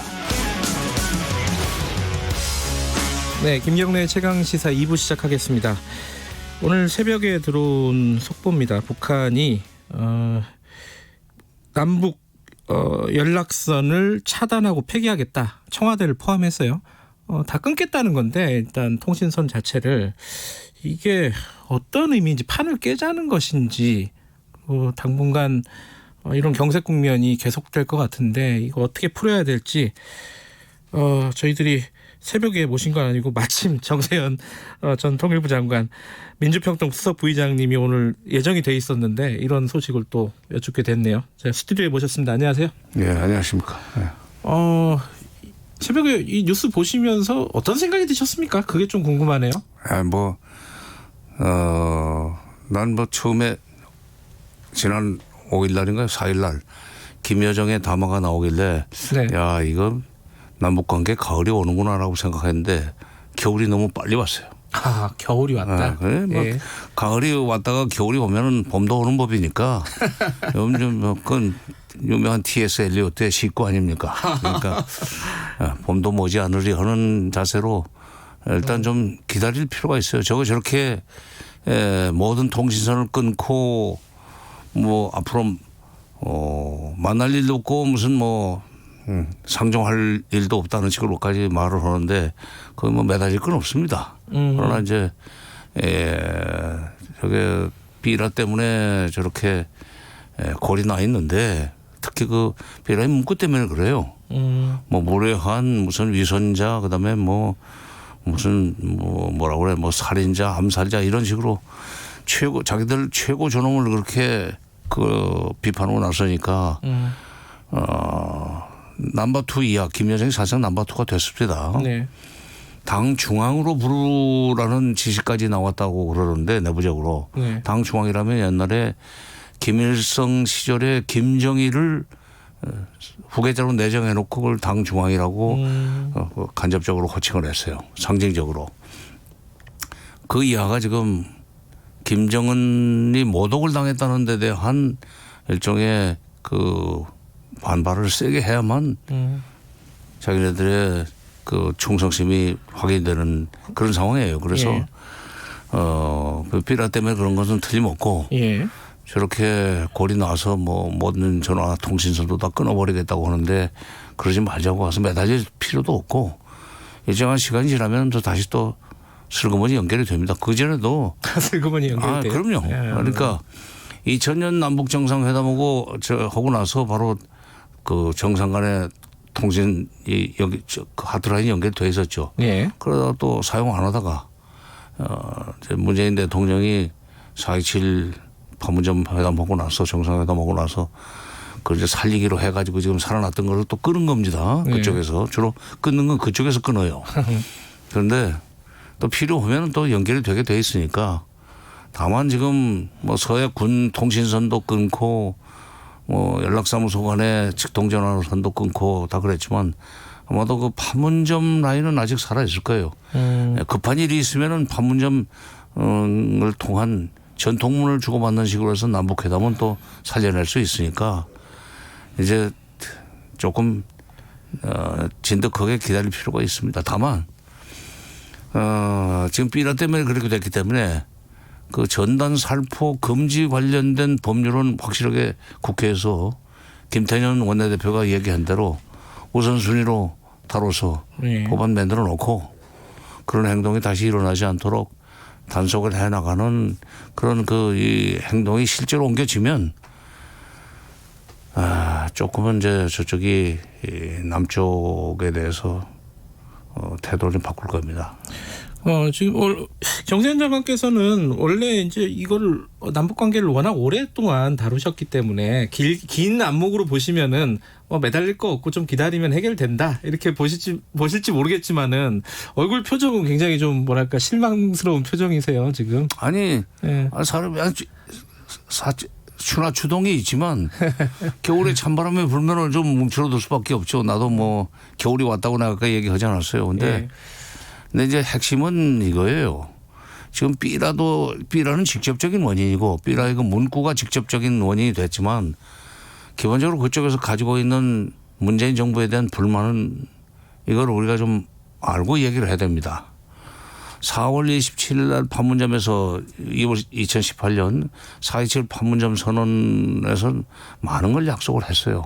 특히 이 비무장지대에서 확성기 방송, 그다음에 전단 살포 등 군사적 긴장과 충돌의 그 근원으로 되는 그런 도발적 행위는 중지한다는 약속을 했습니다. 북측의 요구를 들어주기로 한 거예요. 그것을 지키지 않았던 겁니다. 4.27 선언 하나도 이행 안 했고 또 9.19 평양 선언도 이행을 안 했고 또 9.19 평양 선언을 대통령 평양 선언 직후에 쌍방에 남북의 국방장관들이 체결한 남북 군사분야 기본 합의서란 남북 군사분야 합의서라는 게 있습니다. 그것도 지금 이행을 안 했다고 북한은 주장하는 거예요. 말하자면 거기서는 군사훈련을 안 하기로 했는데 한미 합동훈련을 안 하기로 했는데 했단 말이에요. 그러니까 기본 합의서 어차피 지금 뭐 깨진 거나 마찬가지다 하는 식의 얘기를 하고 있는데 그러니까 4.27 판문점 선언 9.19 평양 선언 9.19 군사분야 합의서가 하나도 이행이 안 됐다고 하는 불만이 이번에 삐라 사건을 계기로 해서 한꺼번에 터진 겁니다. 그러니까 삐라는 법으로서 금지하는 조치를 해나가고 또 그럼에도 불구하고 표현의 자유라는 이름으로 명분으로 그런 행동을 강행할 때는 이 경찰 병력이나 군 병력을 동원해서라도 막아야죠. 거기가 군사 지역이기 때문에 그리고 그 지역의 시장 군수들이 당장 지금 통일부 장관한테 찾아와서 법을 만들어 달라고 요청할 정도로 그 접경 지역의 주민들은 굉장히 불안해요. 그러니까 자유라는 것은 상대방을 불안하게 만들면서 지 맘대로 하는 게 아닙니다. 여러 가지 말씀을 해주셨는데 하나씩만 좀 짚어볼게요. 일단 뭐 삐라부터 좀 쉬운 얘기부터 해보죠. 그 삐라 같은 경우에는 군까지 동원해서 막는 게 말이 되냐 이렇게 지금 일부 언론에서 이제 정세현 장관님의 말에 대해서 군사지역으로 들어가서 그 민통선 안으로 들어가서 하는 거기 때문에 사실은 그게 군이 나서 가지고 이상은 올라가지 마라 하면은 못 올라가는 거죠. 경찰도 경찰관의 직무 관리 무슨 규정인가 그런 것이 있다는데 그건 좀 약한 것 같아요. 그러니까 비무장지대라는 게 군사지역이기 때문에 군이 동원한다는 것은 상징적인 의미가 있죠. 군 병력이 동원돼서 막는다는 건 상징적인 의미가 있는 거고 정부가 그 정도로 이 삐라 살포를 막는다고 하는 것이 국민들한테도 알려질 필요가 있어요. 북한한테 무슨 잘 보이려고 그런 게 아닙니다. 접경 지역의 국민들이 불안해하지 않도록 거기 위해서 군이 나설 수 있는 거죠. 그 이제 법으로 이제 대북 전단 살포 금지법 같은 걸 만들어야 된다. 이런 거 방금 전에 말씀하셨는데 그걸 가지고 또 김여정 하명법 아니냐 뭐 이런 식의 또 표현을 하더라고요. 이거 어떻게 보십니까? 그러니까 이 4.27 판문점 선언이나 9.19 공동선언을 9.19 평양선언을 안 읽어본 사람들입니다. 거기 보면은 쌍방의 정상 간의 그 합의사항이에요. 네. 그런 거 안 하기로. 네. 그러면 일반적으로 이 조약, 그러니까 남북 간의 합의사항도 조약에 해당하는 건데 네. 조약도 그게 비준이 끝나고 나면은 결정권자가 이제 비준하는 거지만 비준이 끝나고 나면은 국회는 동의를 하는 거고 네. 국회 동의 없이도 국가 원수가 비준을 하게 할 수 있습니다. 비준이 되고 나면은 국내법하고 같은 효력을 갖고 있는 거예요. 법리상. 네. 그러니까 남북 간의 공동선언 또는 합의를 국내법적 효력이 있는 조약과 같은 거라고 인정을 한다면은 이걸 김여정의 하명법이라는 식으로 얘기하는 것은 그건 자기가 무식하다는 얘기예요. 무식하다는 얘기. 예. 4.27 선언도 안 읽어봤고 9.19 공동선언도 안 읽어봤고 남북 간의 합의 사항이 조약의 그 조약만큼의 법적 효력을 갖는다는 사실에 대해서 모르고 하는 얘기예요. 그 법을 지금 우리가 그동안에 좀 이행하는데 소홀히 했는데 북쪽이 문제를 제기하니까 사실 그동안에도 하려고 했는데 네. 보수 야당에서 그 법사위원회를 장악하고 있을 때 못하게 해가지고 못한 거 아닙니까? 이제 지금 말씀을 하고 있는 이 삐라 문제는 사실 정세현 장관께서도 설명을 해주셨지만은 지금까지 쌓여 있던 불만이 터지는 계기잖아요. 그러면 이제 그 앞에 무엇이 쌓여 있고 이걸 어떻게 풀어야 되는지 생각해야 될 텐데. 아까 조금 전에 말씀드렸는데 예. 4.27 선언, 그 판문점 선언과 9.19 평양 선언, 그다음에 9월 19일 날 체결한 군사 분야 합의서를 네. 우리가 솔직히 말해서 성실히 이행하지 않은 데 대한 불만이 그동안에 쭉 쌓여 있다가 네. 이번에 삐라 사건으로 촉발이 된 겁니다. 우리 정부가 근데 그걸 안 하려고 안 한 게 아니라 만약에 변명을 한다면은 북미 관계가 이렇게 꽉 막혀 있고 우리가 뭐 대통령은 운신의 폭을 넓히자고 얘기했지만은 사실 뭘 할 수 있는 게 별로 없다 이런 시각들도 좀 있잖아요. 어떻게? 시각이 아니라 그게 예. 그 행동하지 않는 사람들의 변명에 불과합니다. 변명. 제가 그냥 그 책상 머리에 있다가 이런 문제를 책상 머리에 있는 학자로서 얘기하는 것이 아니고 예. 현장에서 일을 해봤던 경험을 가지고 있는 그렇죠. 사람으로서 얘기를 예. 한다면 대통령이 그 정도까지 금년에는 남북관계에서 운신의 폭을 넓혀 나가겠다고 그 얘기를 하고 네. 계속 대북 제의를 하지 않았습니까? 네. 보건의 협력도 하자. 그다음에 또 비무장지대 평화적 이용을 본격화하자는 얘기를 하고 그러면은 그런 문제를 놓고 한미 워킹그룹이라는 데서 우리 외교부고 북한의 미국의 국무부가 하는 거지만 거기서 사사건건 그걸 가지고 심의를 하는 것 자체가 잘못된 거예요. 왜 미국한테 허락을 받으려고 그럽니까? 남북 간에 할 수 있는 일은 네. 통일부 장관이 치고 나가면 되는 거예요. 그리고 미국에서 그걸 가지고 불편한 심기를 드러내고 그러면은 가서 직접 가서 설명해요. 통일부 장관이. 삼고초려라는 말이 있지 않습니까? 네. 처음에는 물론 거절합니다. 네. 안 된다고 그래요. 2번, 3번 가가지고 이것은 꼭 해야 되고 이거 이런 이유로 국민들이 이거는 꼭 해야 된다는 생각을 가지고 있으니까 미국도 도와달라는 식의 얘기를 참 이거 구차한 일이지만 네. 그렇게 해서라도 뚫고 나갔으면은 이런 일은 안 생겨요.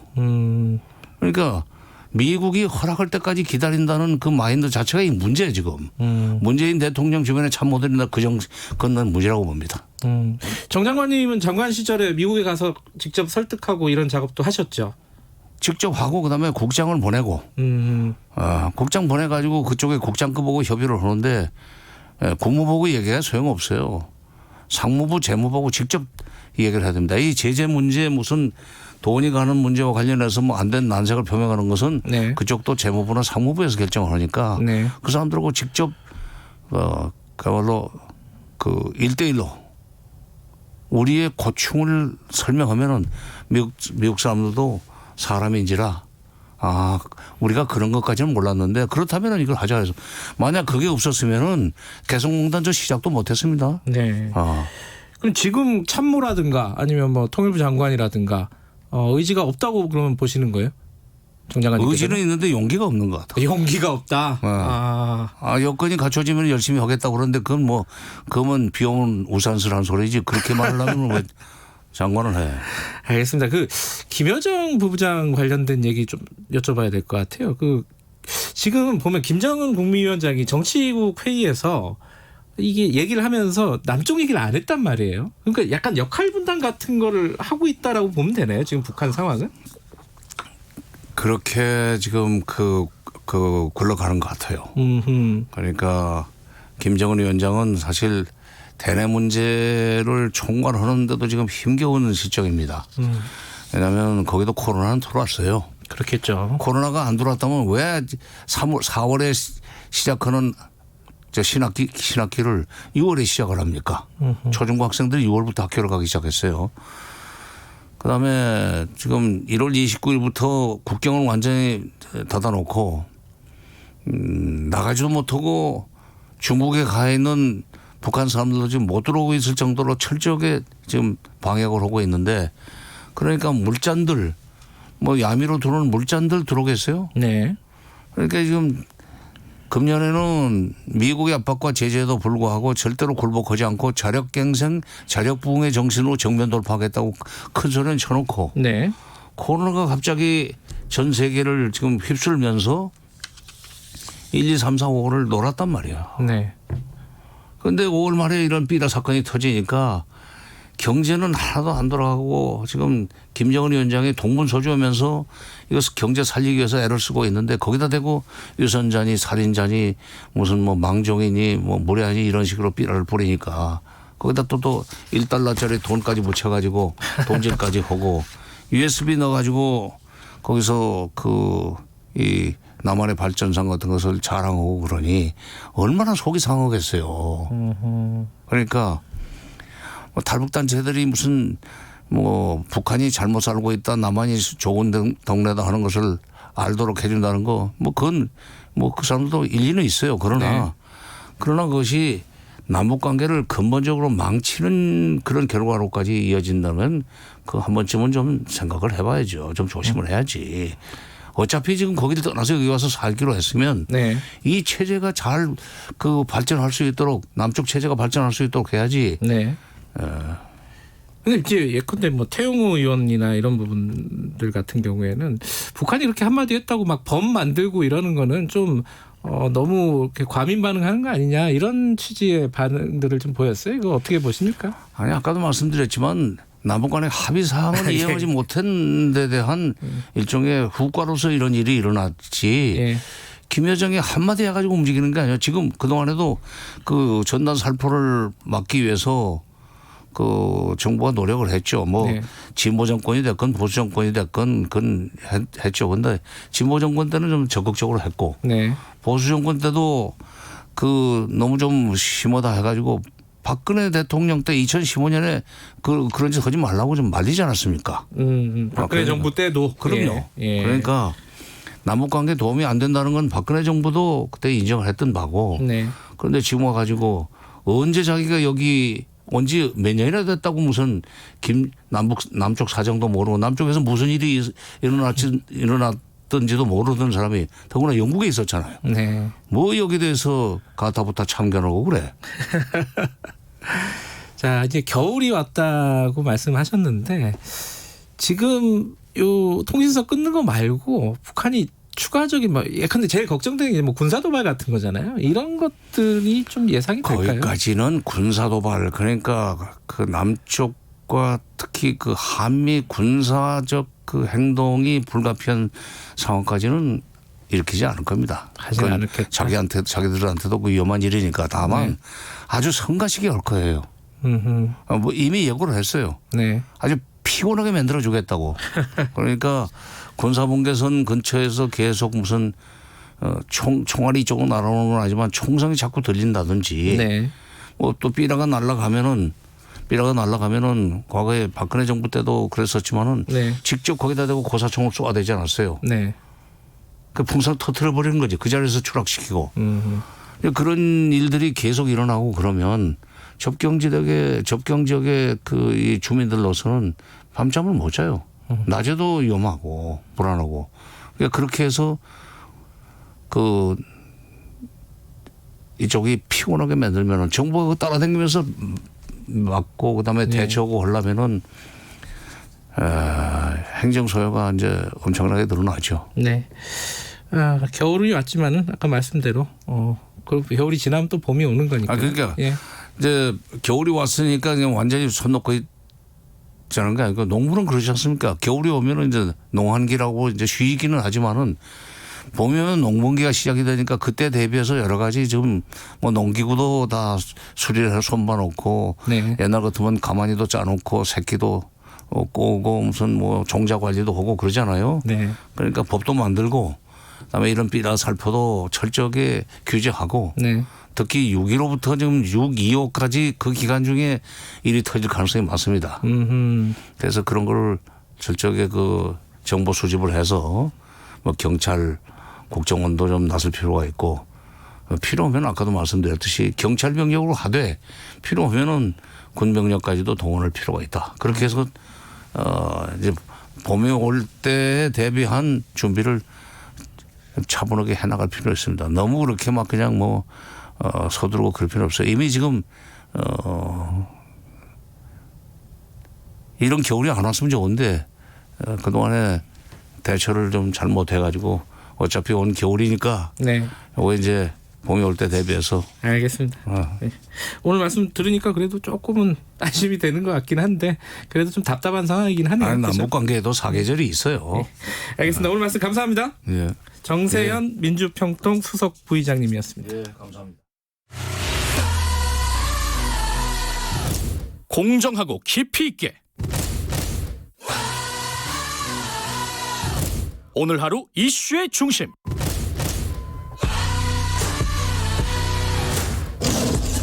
김경래의 최강 시사.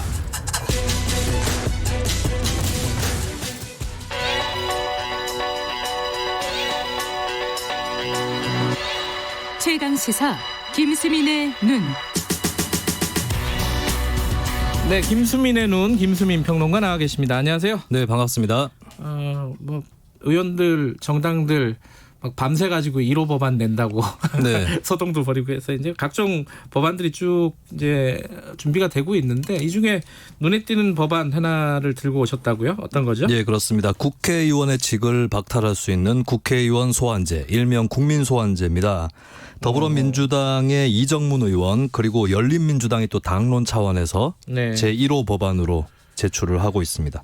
이제 국회에 대한 신뢰도가 워낙 좀 낮기 때문에 네. 국민들은 이거 되게 좋아하잖아요. 그렇죠. 찬성 여론이 뭐 낮게 나온 걸 제가 본 적이 없습니다. 예, 이게 근데 헌법을 바꿔야 되는 사안이다 이런 얘기도 있던데 어떻습니까? 네, 개헌 논의 때마다 나오기도 했는데요. 예. 개헌이 필요한 것이 조금 사실인 것 같아요. 왜냐하면 이제 임기가 4년, 국회의원 임기가 딱 이렇게 헌법에 명시가 돼 있거든요. 굉장히 구체적으로 나와 있기 때문에 네. 헌법을 바꾸는 쪽이 좀 안전하지 않을까 이렇게 보여지는데 한편에서는 국민 주권의 원리가 있기 때문에 굳이 안 바꿔도 된다 이런 의견이 있긴 합니다. 이게 헌법재판소에 가기 전까지는 속단할 수는 없는 것 같아요. 그래요. 아니 대통령도 탄핵시킬 수 있는데 국회의원 소환이 헌법적으로 안 된다는 건 조금. 네, 대통령 탄핵하고 대통령 소환이 또 다르거든요. 아, 또 달라요. 예. 대통령 소환제도 사실 현재는 없는 상태죠. 자, 어찌됐든 이게 위헌인지 여부는 좀 차치하고 네. 헌법적인 얘기는 좀 차치하고 지금 얘기가 되고 있는 소환제 어떻게 하면은 국회의원을 소환한다는 거예요? 국회의원 소환 요건은 정하기에 따라 달려 있는데요. 근데 현재 우리가 주민 소환제를 채택을 하고 있습니다. 지방 정치인들에 대해서 지방 의원이라든가 단체장들. 예, 이 요건을 그냥 끌어올 가능성이 좀 높아 보이는데요. 이 요건을 보면은 지역구 유권자의 3분의 1 이상이 소환 주민 투표에 참여를 해야 되고요. 그리고 유효 투표에 과반이 찬성을 하면 소환이 되는 겁니다. 근데 여기서 딜레마가 좀 발생을 하는데 3분의 1이 투표에서 과반이 찬성한다 했을 때 전체 유권자의 6분의 1 이상의 찬성표로 소환을 할 수가 있는 거잖아요. 3분의 1의 반이니까. 예, 그렇죠. 근데 만약에 어떤 국회의원이 60% 투표율에 40% 득표율로 당선이 됐다. 그러면 유권자의 24%의 득표를 얻어서 당선이 된 겁니다. 24%의 득표를 얻어서 당선된 의원을 16.66%의 힘으로 끌어내릴 수도 있다.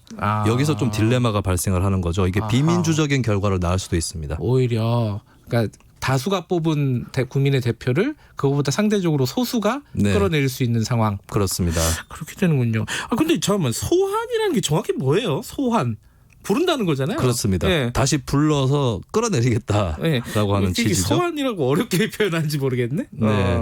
어찌됐든 그 요건을 좀 강화하면 되는 거 아닌가요? 그러면은? 근데 지금까지의 그 주민 소환제에서도 요건이 너무 세다. 완화해야 된다라는 얘기가 있었습니다. 13년 전에 주민 소환제가 한국에 도입이 됐는데 그동안에 소환된 지방 정치인은 지방 의원 2명밖에 없었어요. 아, 그래요? 투표율 3분의 1도 넘기기 어려웠었다. 그러니까 이게 딜레마인 거죠. 요건을 낮추자니까 이것은 비민주적 결과가 될 수 있고 요건을 높이면은 아예 주민 소환이 이루어지지 않을 수도 있는 겁니다. 의미가 없을 수도 있고. 네.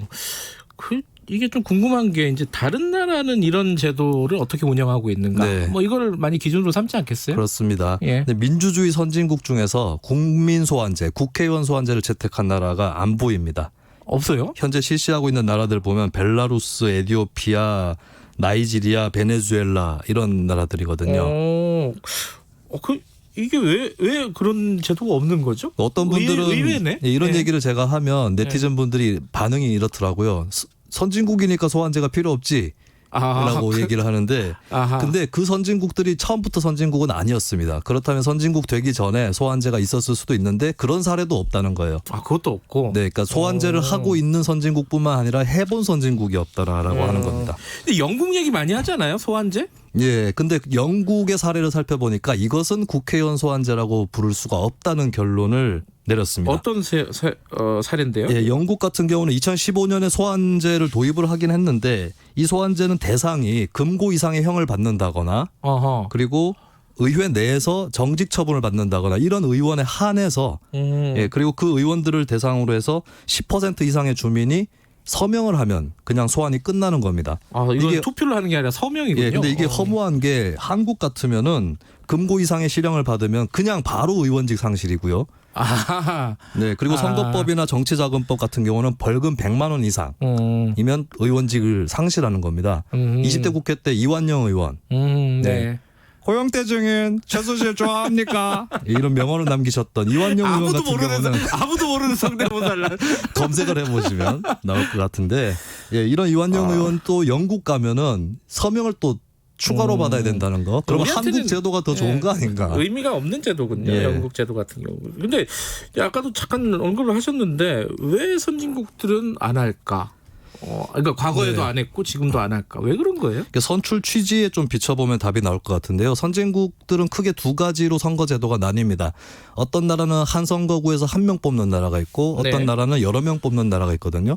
한 명 뽑는 나라는 이게 다수 대표제인데 다수의 대표가 아까 말씀드렸다시피 소수의 찬성으로 소환될 수도 있는 그런 제도를 채택할 수는 없는 것이고요. 그리고 한 선거구에 여러 명을 뽑는 나라의 경우는 소수의 대표자도 인정된다라고 하는 겁니다. 근데 국민 소환 투표는 찬반 투표거든요. 그럼 소수의 대표인 그러니까 다양성을 확보하기 위해서 뽑힌 의원도 다수의 폭력으로 끌어내려질 수 있다라고 하는 이런 점 때문에 선거제도하고 비춰만 봐도 국민 소환제, 국회의원 소환제를 채택하지 않은 이유가 드러나는 거죠. 그럼 지금 말씀하신 걸 쭉 흐름을 보면은 국민 소환제 이거 어렵다. 이게 우리가 도입하기가 이런 취지네요, 지금. 그죠? 이게 좀 바람직할까라는 의문이 있는 것이고 그리고 한편으로는 이게 찬성을 하더라도 바로 도입이 안 되면 다른 정치개혁 방안이 없는가 이걸 좀 찾아봐야 된다라는. 어떤 게 있을까? 저는 결국에 좀 큼직하게 말씀을 드리면 선거가 더 중요하다고 생각합니다. 선거 자체가 뽑아놓고 나서 끌어내릴 생각하는 것보다는 또 이 국회의원이 어차피 임기가 4년이거든요. 4년에 한 번씩 심판의 기회가 찾아오는 것이고 또 이제 선거에서 못 거르는 정치인을 소환을 할 수 있을까? 이것도 현실적으로 한번 생각해 볼 만한 것 같습니다. 그리고 한편으로는 의원 한 명 한 명의 진퇴보다는 의회 전체 구성을 어떻게 할 것인가. 그러니까 내가 싫어하는 의원 끌어내리려다가 좋아하는 의원 또 끌어내려질 수도 있는 거거든요. 예, 의원 한 명 한 명보다는 의회 전체를 고민하자. 이것이 평론가는 이제 선거제도 자체를 좀 더 국민의 대의를 반영할 수 있는 제도로 바꾸자. 뭐 이런 취지인가요? 네, 그것이 더 궁극적인 정치 개혁이라고 봅니다. 알겠습니다. 아까 같이 그 이완영 전 의원 성대모사 이런 거는 아무도 모르기 때문에 저희 KBS 청취자분들은 좀 들으신 분들이 계세요. 제가 다른 프로에서 많이 했었습니다. 여태 핫한 분 좀 준비해 오시면 저는 미워합니까? 김종인 위원장 이런 분들 어렵죠 이런 거는 조금 어렵습니다. 알겠습니다. 준비를 해오겠습니다. 알겠습니다. 오늘 뭐 국민 소환제 이거 좀 어려운 얘기긴 한데 좀 뭐랄까 두루 좀 생각해볼 여지가 있는 것 같아요. 여기까지 듣겠습니다. 고맙습니다. 네, 감사합니다. 김수민 평론가였고요. 김경래의 최강시사 2분 여기까지고요. 잠시 후 3부에서 뵙겠습니다. 일부 지역국에서는 해당 지역 방송 보내드립니다.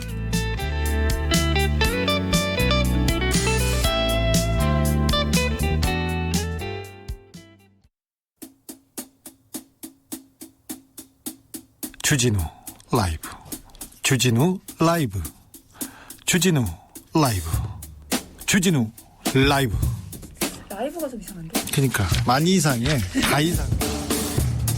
매일 오후 5시 5분 주진우 라이브. 내일은 좀 더 나아질 거예요.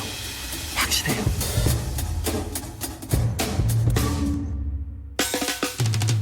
오태훈의 시사본부. 오태훈의 시사본부. 오태훈의 시사본부. 오태훈의 시사본부. 오태훈의 시사본부. 오태훈의 시사본부. 평일 낮 12시 20분 KBS 44기 성우들과 함께 듣는 오태훈의 시사본부. 점심 먹고 시사 한입. 지금 시각은 8시 30분입니다. KBS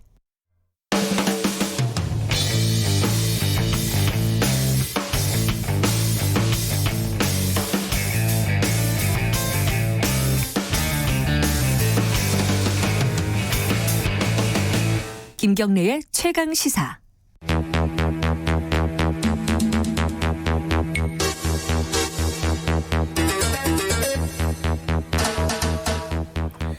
네, 사건의 이면을 들여다보고 깊이 있게 파헤쳐보는 시간입니다. 추적 20분 박주은 변호사님 나와 계십니다. 안녕하세요. 네, 안녕하세요. 박주은입니다. 한겨레 신문 김한 기자님 나와 계십니다. 안녕하세요. 네, 안녕하세요. 김한입니다. 이번 주 저번 주 해서 좀 끔찍한 뉴스들이 지면이라든가 방송에서 많이 볼 수 있었습니다. 아동학대 얘기인데 이게 뭐 최근 것만 해도 한 2건이 있어요. 네. 하나가 이건 진짜 너무 끔찍해서 입에 담기가 좀 싫은 사건이긴 한데 어찌됐든 아이를 여행 가방 속에 감금했다가 이렇게 숨졌던 사건이 있고 또 엊그제인가요? 이 아이가 이제 아동 학대를 받다가 도망 나와가지고 시민한테 구조가 되는 이런 사건이 있어. 뭐 앞에 사건부터 간단하게 좀 짚어보죠. 그 여행 가방 속 이거는 어떻게 된 거죠? 이제 결론이 났나요, 사건이? 그러니까 여행 가방 속에 아이를 감금해서 결국 사망에 이르게 한 것으로 지금 이제 수사가 결론이 나고 있는데요. 그러니까 뭐 여러 가지 키워드들이 사실 서로 조합되지 않았어야 될 키워드들이 조합되면서 뉴스가 만들어진, 그러니까 굉장히 좀 아침부터 말씀드리기가 곤란할 정도로 굉장히 강력한 강력 범죄였었는데 이제 뭐 그게 가정 환경이라든지 이런 것들이 다 이제 논란이 되면서 이 학대 문제가 불거졌고, 그래서 그 문제의 충격이 채 가시기도 전에 그 8일이죠. 경남 창녕경찰서가 그 이제 계부와 친모를 불구속 입건을 했는데, 이 사건 같은 경우에 또 굉장히 충격적이었던 건 그 어린이가 구조를 요청하는 CCTV 화면이 다 공개되면서 그 적나라한 실태를 이제 다 보게 되면서 또 굉장히 좀 큰 충격에 지금 빠져 있는 그런 상태입니다. 그 아이는 다리를 CCTV니까 이 다리를 진짜? 보니까 이게 뭐 나무 젓가락 같은 그런 느낌이었어요, 사실은. 그리고 뭐 손은 프라이팬으로 지문이 없다고 하는데 이거 뭐 좀 말로 표현하기가 어렵습니다. 뭐 아이를 키우는 입장에서 봐서도 마찬가지고.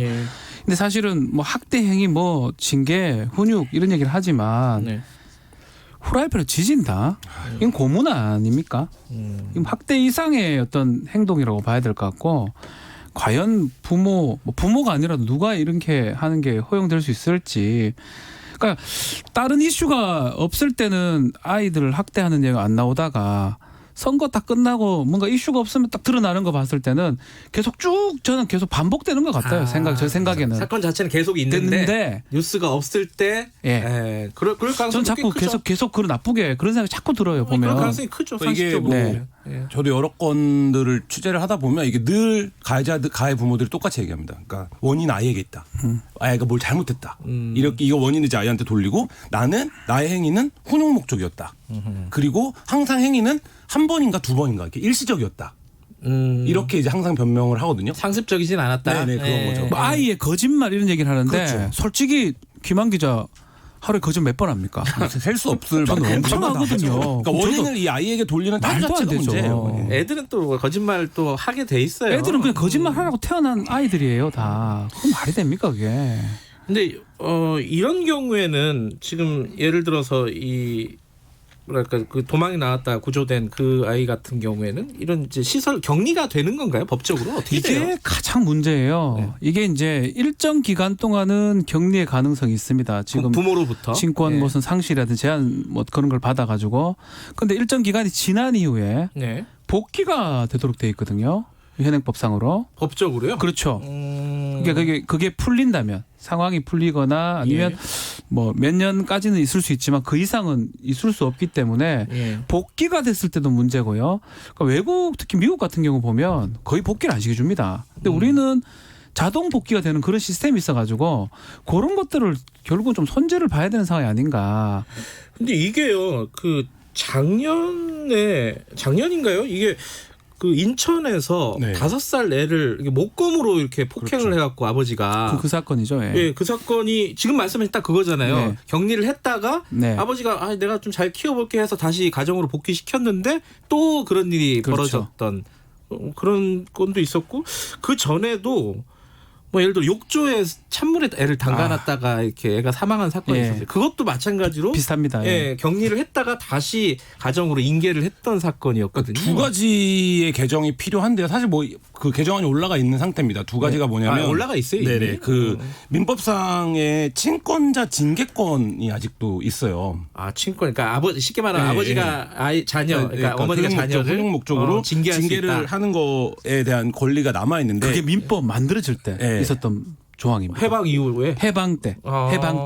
이 부분에 대한해서 처벌을 제외한다라는 거가 정부 차원에서 입장이 나오고 계속적으로 개정이 시도되고 있는데 사실 이제 안 되고 있어요. 근데 이 조항이 사실상 친권 이게 뭐 다른 모든 형법 조항을 초월하잖아요. 그러니까 징계를 때릴 수 있다라는 건데 간단히 얘기하면 그렇죠. 그러니까 친권이 모든 권리를 사실상 앞서는 것 같은 사회적인 통념이 여기서 출발을 하는 거죠. 근데 아동복지법 이런 데서는 체벌을 금지하고 있잖아요. 그렇죠. 그게 충돌되는 거예요. 아동복지법은 그 이후에 만들어지고 그 이후에 개정된 거가 사실은 법상으로는 신법이 우선할 수 있지만 지금 말한 것처럼 민법 어떻게 보면 기본적인 법률을 생각하거든요. 약간 총론적인 성격이 있기 때문에 그 징계 안에 어떤 체벌이 포함될지 안 포함될지 논의는 될 수 있지만 징계를 부모가 자식한테 할 수 있다. 이거 자체가 사실상 문제고 외국에 뭐 대부분 외국에는 제가 알기로는 일본 말고는 부모의 징계권 없습니다. 일본하고 우리나라 정도만 그 규정이 있는 거고 외국은 오히려 징계를 당연히 못하고 체벌하면 일반인 체벌보다 더 강하게 처벌이 돼요. 일본도 그 체벌권은 없습니다. 그러니까 징계만 있고요. 체벌권이 있는 나라는 사실상 그러니까 근대적 민주주의 제도를 채택하고 있는 나라 중에 우리나라가 거의 유일하다라고 봐도 그 무방한 행동 이 부분에 대해서 계속적인 삭제나 이런 걸 요청을 하고 정부도 그 부분에 대한 발의라고 했는데 어떻게 받아들이냐면 친권의 징계권이 사라지면 친권이 사실상 상실되는 것처럼 그러면 친권자의 권리는 뭐가 남느냐 이런 저항이 있다라는 게 반대쪽 논리예요. 근데 이게 사실 가당한 논리냐 뭐 이런 생각은 누가 그런 저항을 하는 거죠? 지금 뭐 그래서 해방 이후에 이 조항을 못 고치고 있어요 아직도. 어디서 그렇게 잘 이해가 안 되네. 저항이라고 하기보다는 어쩌면 민법이라는 게 전통이라도 생각하기도 하고요. 그래서 잘 늦게 좀 잘 안 바꿔지는 경향이 있는 것 같아요. 그래서 사실은 이런 조항들은 빨리 손을 봐야 되거든요. 아동복지법하고 충돌되는 부분들이 꽤 있기 때문에 그런 부분들을 조금 빨리 움직여야 되지 않을까 생각이 듭니다. 그러니까 그 지금 말씀하신 그 친권자의 징계권 그거는 이제 민법 915조 네. 이건데 또 하나가 어떤 거죠? 중요한 게 지금 바꿔야 될 게? 친권에 대한 개념인데요. 지금 이제 박준 변호사님이 예. 말씀하신 것처럼, 그러니까 지금 이 사건들에 대해서 적극적인 수사가 이루어지지 않는 이유를 현장에서는 늘 뭐라고 얘기했냐면 출동을 합니다. 출동을 해서 이런저런 상황을 보는데 내가 부모다라고 네. 얘기하면 거기서 그냥 탁 막힌다는 거예요. 그러니까 우리나라 통념상 그게 사실 어쩔 수 없죠. 그래서 가정폭력 같은 경우도 사실 울타리 밖을 넘어오지 않는다라는 비판이 오랫동안 제기되면서 여러 가지 이제 법 개정안이 논의가 됐는데 네. 한국에서 모든 사실 이제 아동에 대한 권리나 아동에 대한 범죄 관련된 것들을 할 때 내가 부모다 이 한마디에 다 막히게 되는 거죠. 그리고 모든 부모들이 어떤 상황이 발생하면 반성하는 척합니다. 다시는 그러지 않겠다. 이렇게 이런 식으로 얘기를 하거든요. 그러면 수사기관이나 보호기관에서도 그래도 저기가 부모인데 돌려보내준다는 거예요. 그러니까 이 부분에 대해서 친권자라고 하더라도 어떤 상황이 발생하면 모든 권리를 중단시키고 일시적으로 제한하는 법적 조항이 그렇죠. 있어야 수사기관이 개입을 할 수 있는데 사실 그런 게 모호한 상태에서 출동을 해서 혐의 입증까지는 굉장히 오랜 시간이 걸리는데 네. 그 전까지 모든 권리를 이제 친부모가 갖게 되는 상황이기 때문에 사실 이 부분에 대한 좀 조정이 필요한 게 사실입니다. 외국 같은 경우는 보면 이제 부모가 자식한테 해를 끼칠 우려가 있다 하더라도 이 정지시킨 다음에 뭔가 진행이 됩니다. 외국 뭐 특히 미국 영화 같은 거 보다 보면 두 아들하고 아버지가 사실 괜찮은데 국가가 막고 있어요. 못 만나게. 그런 영화들이 꽤 있습니다. 그렇죠. 우리나라는 상상을 못하는 상황이죠. 그만큼 어쩌면 좀 과도해 보이기도 해요. 근데 아이라는 거예요. 아이는 법을 모릅니다. 제도 자체를 모릅니다. 아이는 학대당했을 때 이게 학대고 어떻게 신고해야 될지를 모르거든요. 네. 그렇기 때문에 국가가 적극적으로 개입을 해야 되고 지금 김한 기자가 얘기했던 것처럼 사전적으로 예방적으로 개입해야지만이 어떤 학대 행위라든지 그 심각한 범죄를 막을 수가 있을 것 같습니다. 아까 말씀하신 어떤 아동 학대가 발생했을 때 이제 격리를 시켰다가 네, 그렇죠. 다시 복귀를 해야 되는 조항, 그게 뭐 아동복지법에 있는 거잖아요. 그렇죠. 그렇죠? 복귀를 지원해야 된다, 뭐 이런 조항인데 그 부분을 고쳐야 될 필요가 있는 거고 논의를 해야 될 필요가 있고 김한 기자 얘기처럼 친권자의 징계권 이걸 다시 한번 생각해 볼 그렇죠. 게 그리고 있는데 뭐 법이라는 게 개인의 권리에 기초하는 거 아니겠습니까? 근데 이제 우리나라 어떤 법들은 가정의 권한 을 굉장히 중시하는 판단들을 해요. 좀 추상적이죠. 네네. 가정의 권한, 네네. 가족의 권한, 가족의 권한, 가정의 권한. 그러니까 예를 들면 뭐 단적으로 재난지원금 지급할 때도 왜 개인한테 안 주고 세대 구성원을 기준으로 해서 그 세대주에게 주냐. 이것도 이제 저희 아들이 자꾸 돈 달라고. 저도 세대주가 아니라서. 네. 근데 한국은 어쨌든 그걸 받아들이잖아요. 네. 그러니까 외국 같으면 좀 상상하기 어려울 텐데 네. 다 개인이지. 근데 사실 이제 그런 것들이 법 요소에 여러 가지의 작용이 돼 있는데 특히 이 아동학대 문제 같은 경우는 그래서 법적 조항을 재정비하고 그렇죠. 전담부서가 있어야 될 것 같아요. 이제. 근데 이게 아이들이 죽어나가고 있잖아요. 계속 아까 말씀하신 대로 계속 이런 사건들은 지속적으로 벌어지고 있는데 뉴스에서 관심 있는 거는 간혹 가다가 한 번씩이란 말이에요. 근데 이게 다른 사건들은 어떤 일이 터지고 연속적으로 발생하면은 사회적으로 굉장히 공분이 일어나고 뭐 법 개정 논의가 되는데 이건 안 그래요. 이게 다 모두가 해당 사항이 되다 보니까 그런 것 같아요. 그리고 나는 괜찮겠지라고 생각하는 부분도 있는 것 같고요. 그래서 또 사실은 숨겨진 게 꽤 많지 않을까 저는 그런 생각이 들거든요. 네. 결국은 계속적으로 얘기를 하는 거지만 네. 다른 사람 그리고 부모에 의해서 일어나는 경우가 뭐 90% 이상이거든요. 다른 어떤 학교 기관이라든지 아동 기관이라든지 특히 제3자들이 그걸 보고 신고해주는 그런 것들의 의무를 많이 부여하는 방법이 가장 좋은 방법이 아닌가. 그렇게 해야지만이 이걸 뿌리 뽑을 수가 있을 것 같아요. 저는 그런 생각이 잠깐 들었어요. 사회적 약자들 있잖아요. 노동자라든가 네. 노조 있잖아요. 뭐 여성이면 여성 단체가 있고 어쨌든 그 소수자들의 권익을 대변하는 단체나 조직들이 있기 마련인데 아동은 없잖아요. 없어요. 아동은 다 커버리잖아요. 그러니까 애들의 목소리가 반영이 안 되는 거죠. 전혀 안 되죠. 피해자들의 목소리가. 그리고 그게 있는 것 같아요. 수사기관도 이제 예방과 처벌 두 가지 기능이 있는데 이 아동학대 사건이 항상 이제 처벌의 단계 왔을 때 사건이 되거든요. 근데 어떻게 예방할 것이냐를 적극적으로 고민할 필요가 있는 거죠. 사회와 국가가. 근데 그러면 그 예방책. 근데 거기에 이거에 이제 대항항이 되는 친권에 대한 개념이 굉장히 강한 사회라고 하면 어떻게 예방책을 만들 수 있냐 이 부분에 대한 고민이 좀 필요한 것 같습니다. 네. 21대 국회에서 이 부분에 대해서 관심 있는 분들이 꽤 있을 겁니다. 그죠? 네, 그리고 논의 또 공교롭게 21대 국회 개원 동시에 이런 일이 계속 터졌거든요. 결국 지금 말한 것처럼 과연 우리가 민법에서 계속 얘기하고 있는 친권이나 징계권 이 부분을 한번 심도 있게 논의해서 뺄 건 빼고 좀 더 정리가 좀 돼야 될 것 같아요. 이제는. 문자들 많이 보내주시네요. 진달래님이 아이도 인격체로서 권리가 있습니다. 정세영님도 피해자 아이들 목소리가 너무 작습니다. 야생화 편지님이 학대당한 아이가 부모와 분리됐을 때 잘 돌볼 수 있는 방법을 강구해야 됩니다. 논의가 사회적으로 좀 끊기지 않고 진행이 됐으면 하는 바람이 있습니다. 여기까지 듣겠습니다. 고맙습니다. 감사합니다. 박지훈 변호사, 한겨레신문 김한 기자였습니다. 김경래의 최강시사 듣고 계신 지금 시각은 8시 43분입니다. 김경래 최강 시사는 짧은 문자 50원, 긴 문자 100원인 문자번호 샵 9730 무료인 어플 콩으로 참여하실 수 있습니다. 유튜브 라이브로도 함께합니다.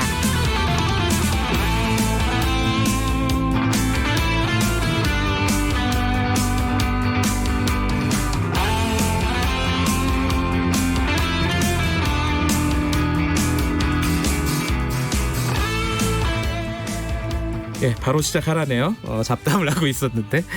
자, 오늘 좀 특별한 분 한 분 모셨습니다. 요즘 그 뉴스에서 청와대 청원, 청와대 국민청원 이거 굉장히 많이 나오죠. 여러분들도 무슨 일 생겼을 때 나도 한번 해볼까 이렇게 생각하셨던 분 분명히 있을 겁니다. 이게 워낙 파급 효과도 컸고 사회적인 관심이 많았는데 이게 이제 이번 정부 들어서 시작이 된 거기도 하지만 이 제도를 직접 설계하신 분이 있습니다. 전 청와대 디지털 소통센터장 정혜승 작가님 스튜디오에 모셨습니다. 안녕하세요. 네, 안녕하세요. 정혜승입니다. 네. 문재인 정부 임기 시작하고 바로 청와대 들어가신 건가요? 예, 그렇습니다. 언제 나오셨어요, 그러면? 작년 여름에 나왔어요. 이제 나온 지 1년 돼가고 있습니다. 지금은 이제 작가로 활동하시는 건가요? 작가라고 불러주셔서 너무 영광인 거죠. 사실은 이제 청와대에서 겪은 일 그리고 이제 제가 기자 생활을 한 10몇 년 하고 그다음에 다음 카카오 이렇게 인터넷 기업에서 이제 9년 보내고 청와대에서 2년 일을 했거든요. 계속 미디어와 커뮤니케이션, 소통에 관한 일을 했으면 이번에는 한번 정리를 해보자. 그래서 홍보가 아니라 소통입니다. 책을 냈는데 딱 불러주셔가지고 와. 바로 홍보 들어가시는데 이게 홍보인데. 네, 그렇습니다. 그 갑자기 궁금하네요. 그 기자 생활 10몇 년 하셨잖아요. 네네. 또 다음 카카오 그 IT 기업에서도 일하시고 청와대에서 일하시고 지금 작가로 활동하고 계시고 뭐가 제일 재밌었습니까? 그건 정말 매 순간 저는 기자일 땐 제가 천생 기자인 줄 알았고요. 인터넷 기업 갔더니 너무 일이 재밌는 거예요. 그래요? 예. 그리고 그 세상의 변화를 지켜본다라는 거 이런 거 되게 즐거웠고요. 청와대에서 제가 경험했던 것은 사실 또 인생에 이런 되게 국민과 소통하는 일, 특히 이제 온라인 시대에 어떻게 디지털로 소통할 것인가를 해봤고, 그리고 사실 최근에 그러니까 뭐 책에도 많이 이제 결국 그렇게 해서 책을까지 쓰게 됐지만, 국민청원이 없었으면 어떡할 뻔했냐라고 얼마 전에 이제 엠번방 관련 그 피해자 보호법이 통과가 된 다음에 참 있어서 다행이다 이런 글을 보는데 제가 그것을 이제 같이 함께하는데 기여를 조금이라도 했다면 굉장히 기쁜 일이구나라고 고마운 일이더라고요. 그 청와대 국민청원을 설계했다고 제가 말씀을 드렸는데 그렇게 말하는 게 맞죠? 그렇게 말해도 될 것 같습니다. 홍보가 아니라 소통이다. 홍보를 지금 열심히 하고 계시네요. 그러니까 이게 청원법이 그러니까 1963년에 청원법이 제정이 됐어요. 우리나라에요? 예, 있었습니다. 저도 몰랐어요. 그런데 이제 법에 따른 청원이라는 건 굉장히 까다로워요. 근데 저는 처음부터 저희 정부에서는 어떻게 국민과 소통할 것인가. 이게 사실 이전 정부에서 청와대 홍보수석실이라고 했다면 제가 일하는 데는 국민소통수석실이라는 데서 일을 했거든요. 예, 이름을 바꿨습니다. 그 이번 정부 들어가면서 자 그럼 국민소통을 어떻게 해야 되느냐. 이게 단순히 무슨 댓글 단다라고 소통을 하는 게 아니라 소통이 뭐냐라고 했을 때 저희 기본적으로 소통은 잘 듣는 거라고 생각을 했고 잘 듣고 잘 담아내는 거. 그리고 사실 과거에 이제 저희 경험들 속에서 국민이 물으면 정부가 답한다. 이게 너무 당연한 건데 그걸 좀 더 잘해봤으면 좋겠다. 혹은 지금까지 없었던 방식으로 어쨌든 국민이 물으면 정부가 답할 수 있는 그런 구조를 만들자라고 해서 소통의 일환으로 만든 게 국민청원입니다. 국민청원 게시판 파급력이 엄청 커졌어요. 그러니까 그 얘기는 조금 이따 하고 어떻게 만드는지가 사실 궁금해요. 그게 다음 카카오라는 뭐 IT 기업이잖아요. 그리고 굉장히 앞서가는 기업이고 우리나라에서 보면은 상대적으로. 근데 청와대는 사실은 굉장히 아날로그적인 조직일 것 같다라는 생각이 들어요. 처음에 가셨을 때 청와대가 어떤 상황이었습니까? 이게 청와대 얘기를 제가 함부로 얘기할 수는 없지만 국가기밀인가요? 그러나 제가 이제 책에도 뭐 일부 공개했고 기자분들이 그쪽에 다 알고 있는 내용이라 공개를 드리면 일단 와이파이도 없어서 처음에 갔을 때 여기 와이파이 비번이 뭐예요? 이렇게 물었다가 정말 너무 당황하시더라고요, 그분이. 그래서 이게 디지털의 섬 같은 곳이구나. 이게 굉장히 보안이 중요한 공간이고요. 디지털로 뭔가 작업하기 되게 어려운 상황이기는 했습니다. 디지털 기업에서 가셨는데. 그렇죠. 저는 사실 종이 없는 기업에서 일하다 갔는데 종이가 너무 많은 곳이더라고요. 그래서 이게 다르구나라고 모든 게 신선했어요, 사실은. 그럼 온라인 청원을 국민청원을 만들겠다 이렇게 했을 때 반대도 많았을 것 같은데요. 제가 제일 먼저 반대했습니다. 진짜요? 예. 왜요? 이제 어쨌든 대통령님의 뜻이기도 했고 이게 하기는 그러니까 어떻게 소통할까 하는데 보니까 이거 함부로 만들면 대통령 탄핵 청원 들어오면 어떡하지 그 생각부터 들더라고요. 진짜 많이 들어왔잖아요, 그죠? 예, 실제로 들어왔고 답변도 제가 했습니다. 근데 그때 당시에 다른 이제 여러 가지 사례를 보면서 못할 답변은 없겠다. 국민이 물으면 답하는데 거기에 벽은 없겠다. 예컨대 이제 탄핵 같은 경우는 이것이 이제 국회에서 의결을 해가지고 이제 헌법재판소 이제 그걸 해야 되는데 다 절차가 있어요. 청와대가 할 수 있는 건 아니에요. 많은 경우에 청와대가 모든 걸 해결할 수 있지 않다라는 것을 학습하는 과정이기도 했고요. 아까 말씀하셨지만 저는 이제 인터넷 기업에서 일을 해봤는데 사실 뭔가 인터넷 서비스를 하나 만든다고 해서 사람들이 몰려오지 않아요. 이용자를 확보하는 게 엄청 어려운 일이에요. 완전히 그 조용한 게시판 이건 정말 버려진 게시판이 될 수도 있잖아요. 청와대에서 더군다나 뭘 만든다고 사람들이 몰려올 것 같지는 않잖아요. 그렇죠. 그럼 이걸 어떻게 해야 되느냐라고 이제 고민을 많이 했고 내부적으로 토론을 많이 했습니다. 그래서 사실은 그러면 사람들이 뭔가 이렇게 참여를 할 때는 내가 세상에 긍정적인 변화를 만들어간다라는 그런 효능감, 내가 뭔가 이 사회가 조금 더 나은 방향으로 가는데 기여했다라는 그런 자부심 이런 것들을 질 수 있도록 하려면 실제로 뭔가 해야 되거든요. 그럼 실제로 뭔가를 하려면 뭐 어떻게 해야 될까라고 해서 그때 사실은 이건 무조건 장관님이나 아니면 수석님, 비서관님 이런 분들 책임 있는 사람들이 영상으로 답변을 하셔야 된다라고 했어요. 왜냐? 이게 사실은 우리가 이제 정부의 입장을 내라 그러면 이제 뭐 해당 국에서 이제 해당 조직에서 이렇게 입장 해명 같은 걸 글로 써낸단 말이에요. 그렇죠. 그런 거 장관님이 잘 안 보세요. 근데 만약에 장관님이 직접 나와서 영상으로 답변을 해야 된다. 뭐 수석님이 해야 된다. 이러면 조직이 챙깁니다. 부처가 다 챙깁니다. 이건 어떻게 됐고 그러니까 책임을 훨씬 더 많이 갖게 되고요. 국민들에게 정말 소상히 알릴 수 있는 그런 구조가 된다라고 생각해서 서면 답변 죄송한데 안 되고요. 영상 나와서 해주세요라고 하고 사실은 그럼 그 과정에서 계속 만나서 이걸 어떻게 풀어야 될까요? 사실 청와대 질문하는 거 쉽게 답변할 수 있는 거 없고요. 그렇죠. 그렇다면 이게 어떻게 된 상황인지 무엇이 문제인지 우리가 할 수 있는 것이 있는지 혹은 하다못해 이게 정부가 어떤 입장을 갖고 있거나 아니면 어떤 방식으로 해결하겠다라는 로드맵은 얘기를 할 수 있는 것인지 이제 그런 것들을 파악하고 근데 이 과정에서 보면은 대부분 다른 여러 부처 관계자들이 함께 모여서 머리를 맞대고 그렇죠. 이제 이렇게 하는 구조를 짰죠. 네.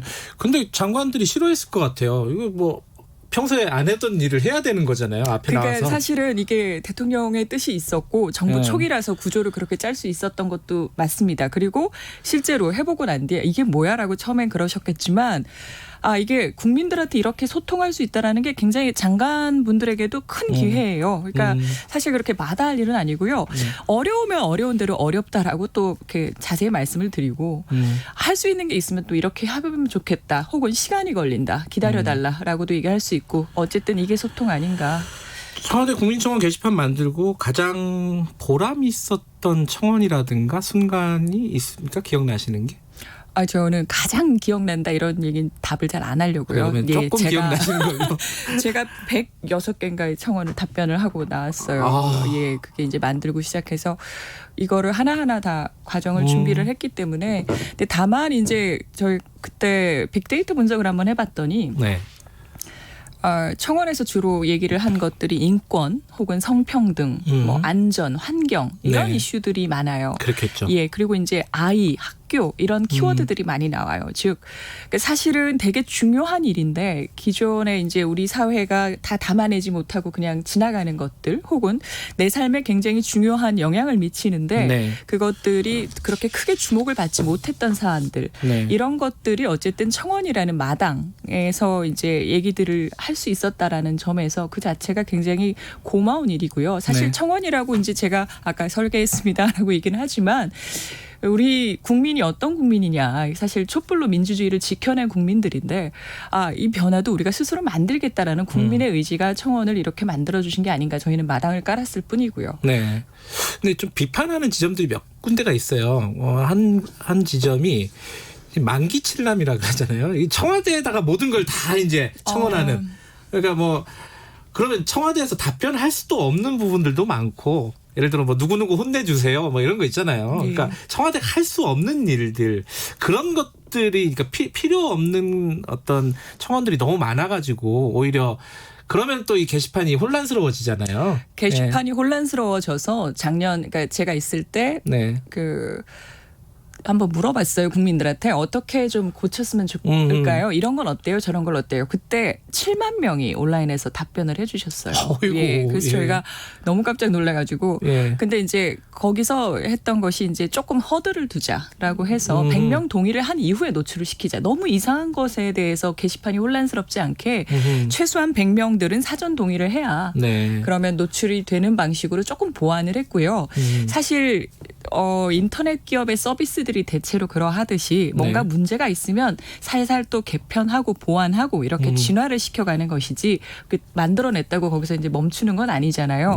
청원회에서는 순기능과 역기능이 있는데 기왕이면 순기능을 살리고 우려되는 부분은 좀 보완을 하면서 이제 그렇게 노력해온 것 같습니다. 지금도 하고 계시고요. 또 하나의 좀 비판 지점 중에 하나가 최근에 그런 거 있었잖아요. 그 가짜 청원, 그 가짜 뉴스 뭐 25개월 딸이 초등학생한테 성폭행을 당했다 뭐 이런 청원이었는데 그게 50만 명 넘게 동의를 했어요. 근데 그게 허위로 밝혀졌단 말이죠. 그러니까 영향력이 굉장히 강해졌는데 청원이라는 것 자체가 그러면서 부작용이 분명히 나타난단 말이죠.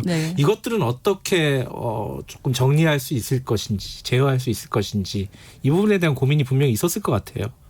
이게 사실은 누구나 의견을 나눌 수 있는 그런 공론장으로 만들었는데요. 공론장이라는 데가 항상 이렇게 깨끗하게 관리되는 그런 건 아닙니다. 누구든지 이제 이런저런 얘기들을 나누는 곳인데 사실 과거에도 이제 다음에 아고라라는 것들이 있었고 공론장에서 보면요.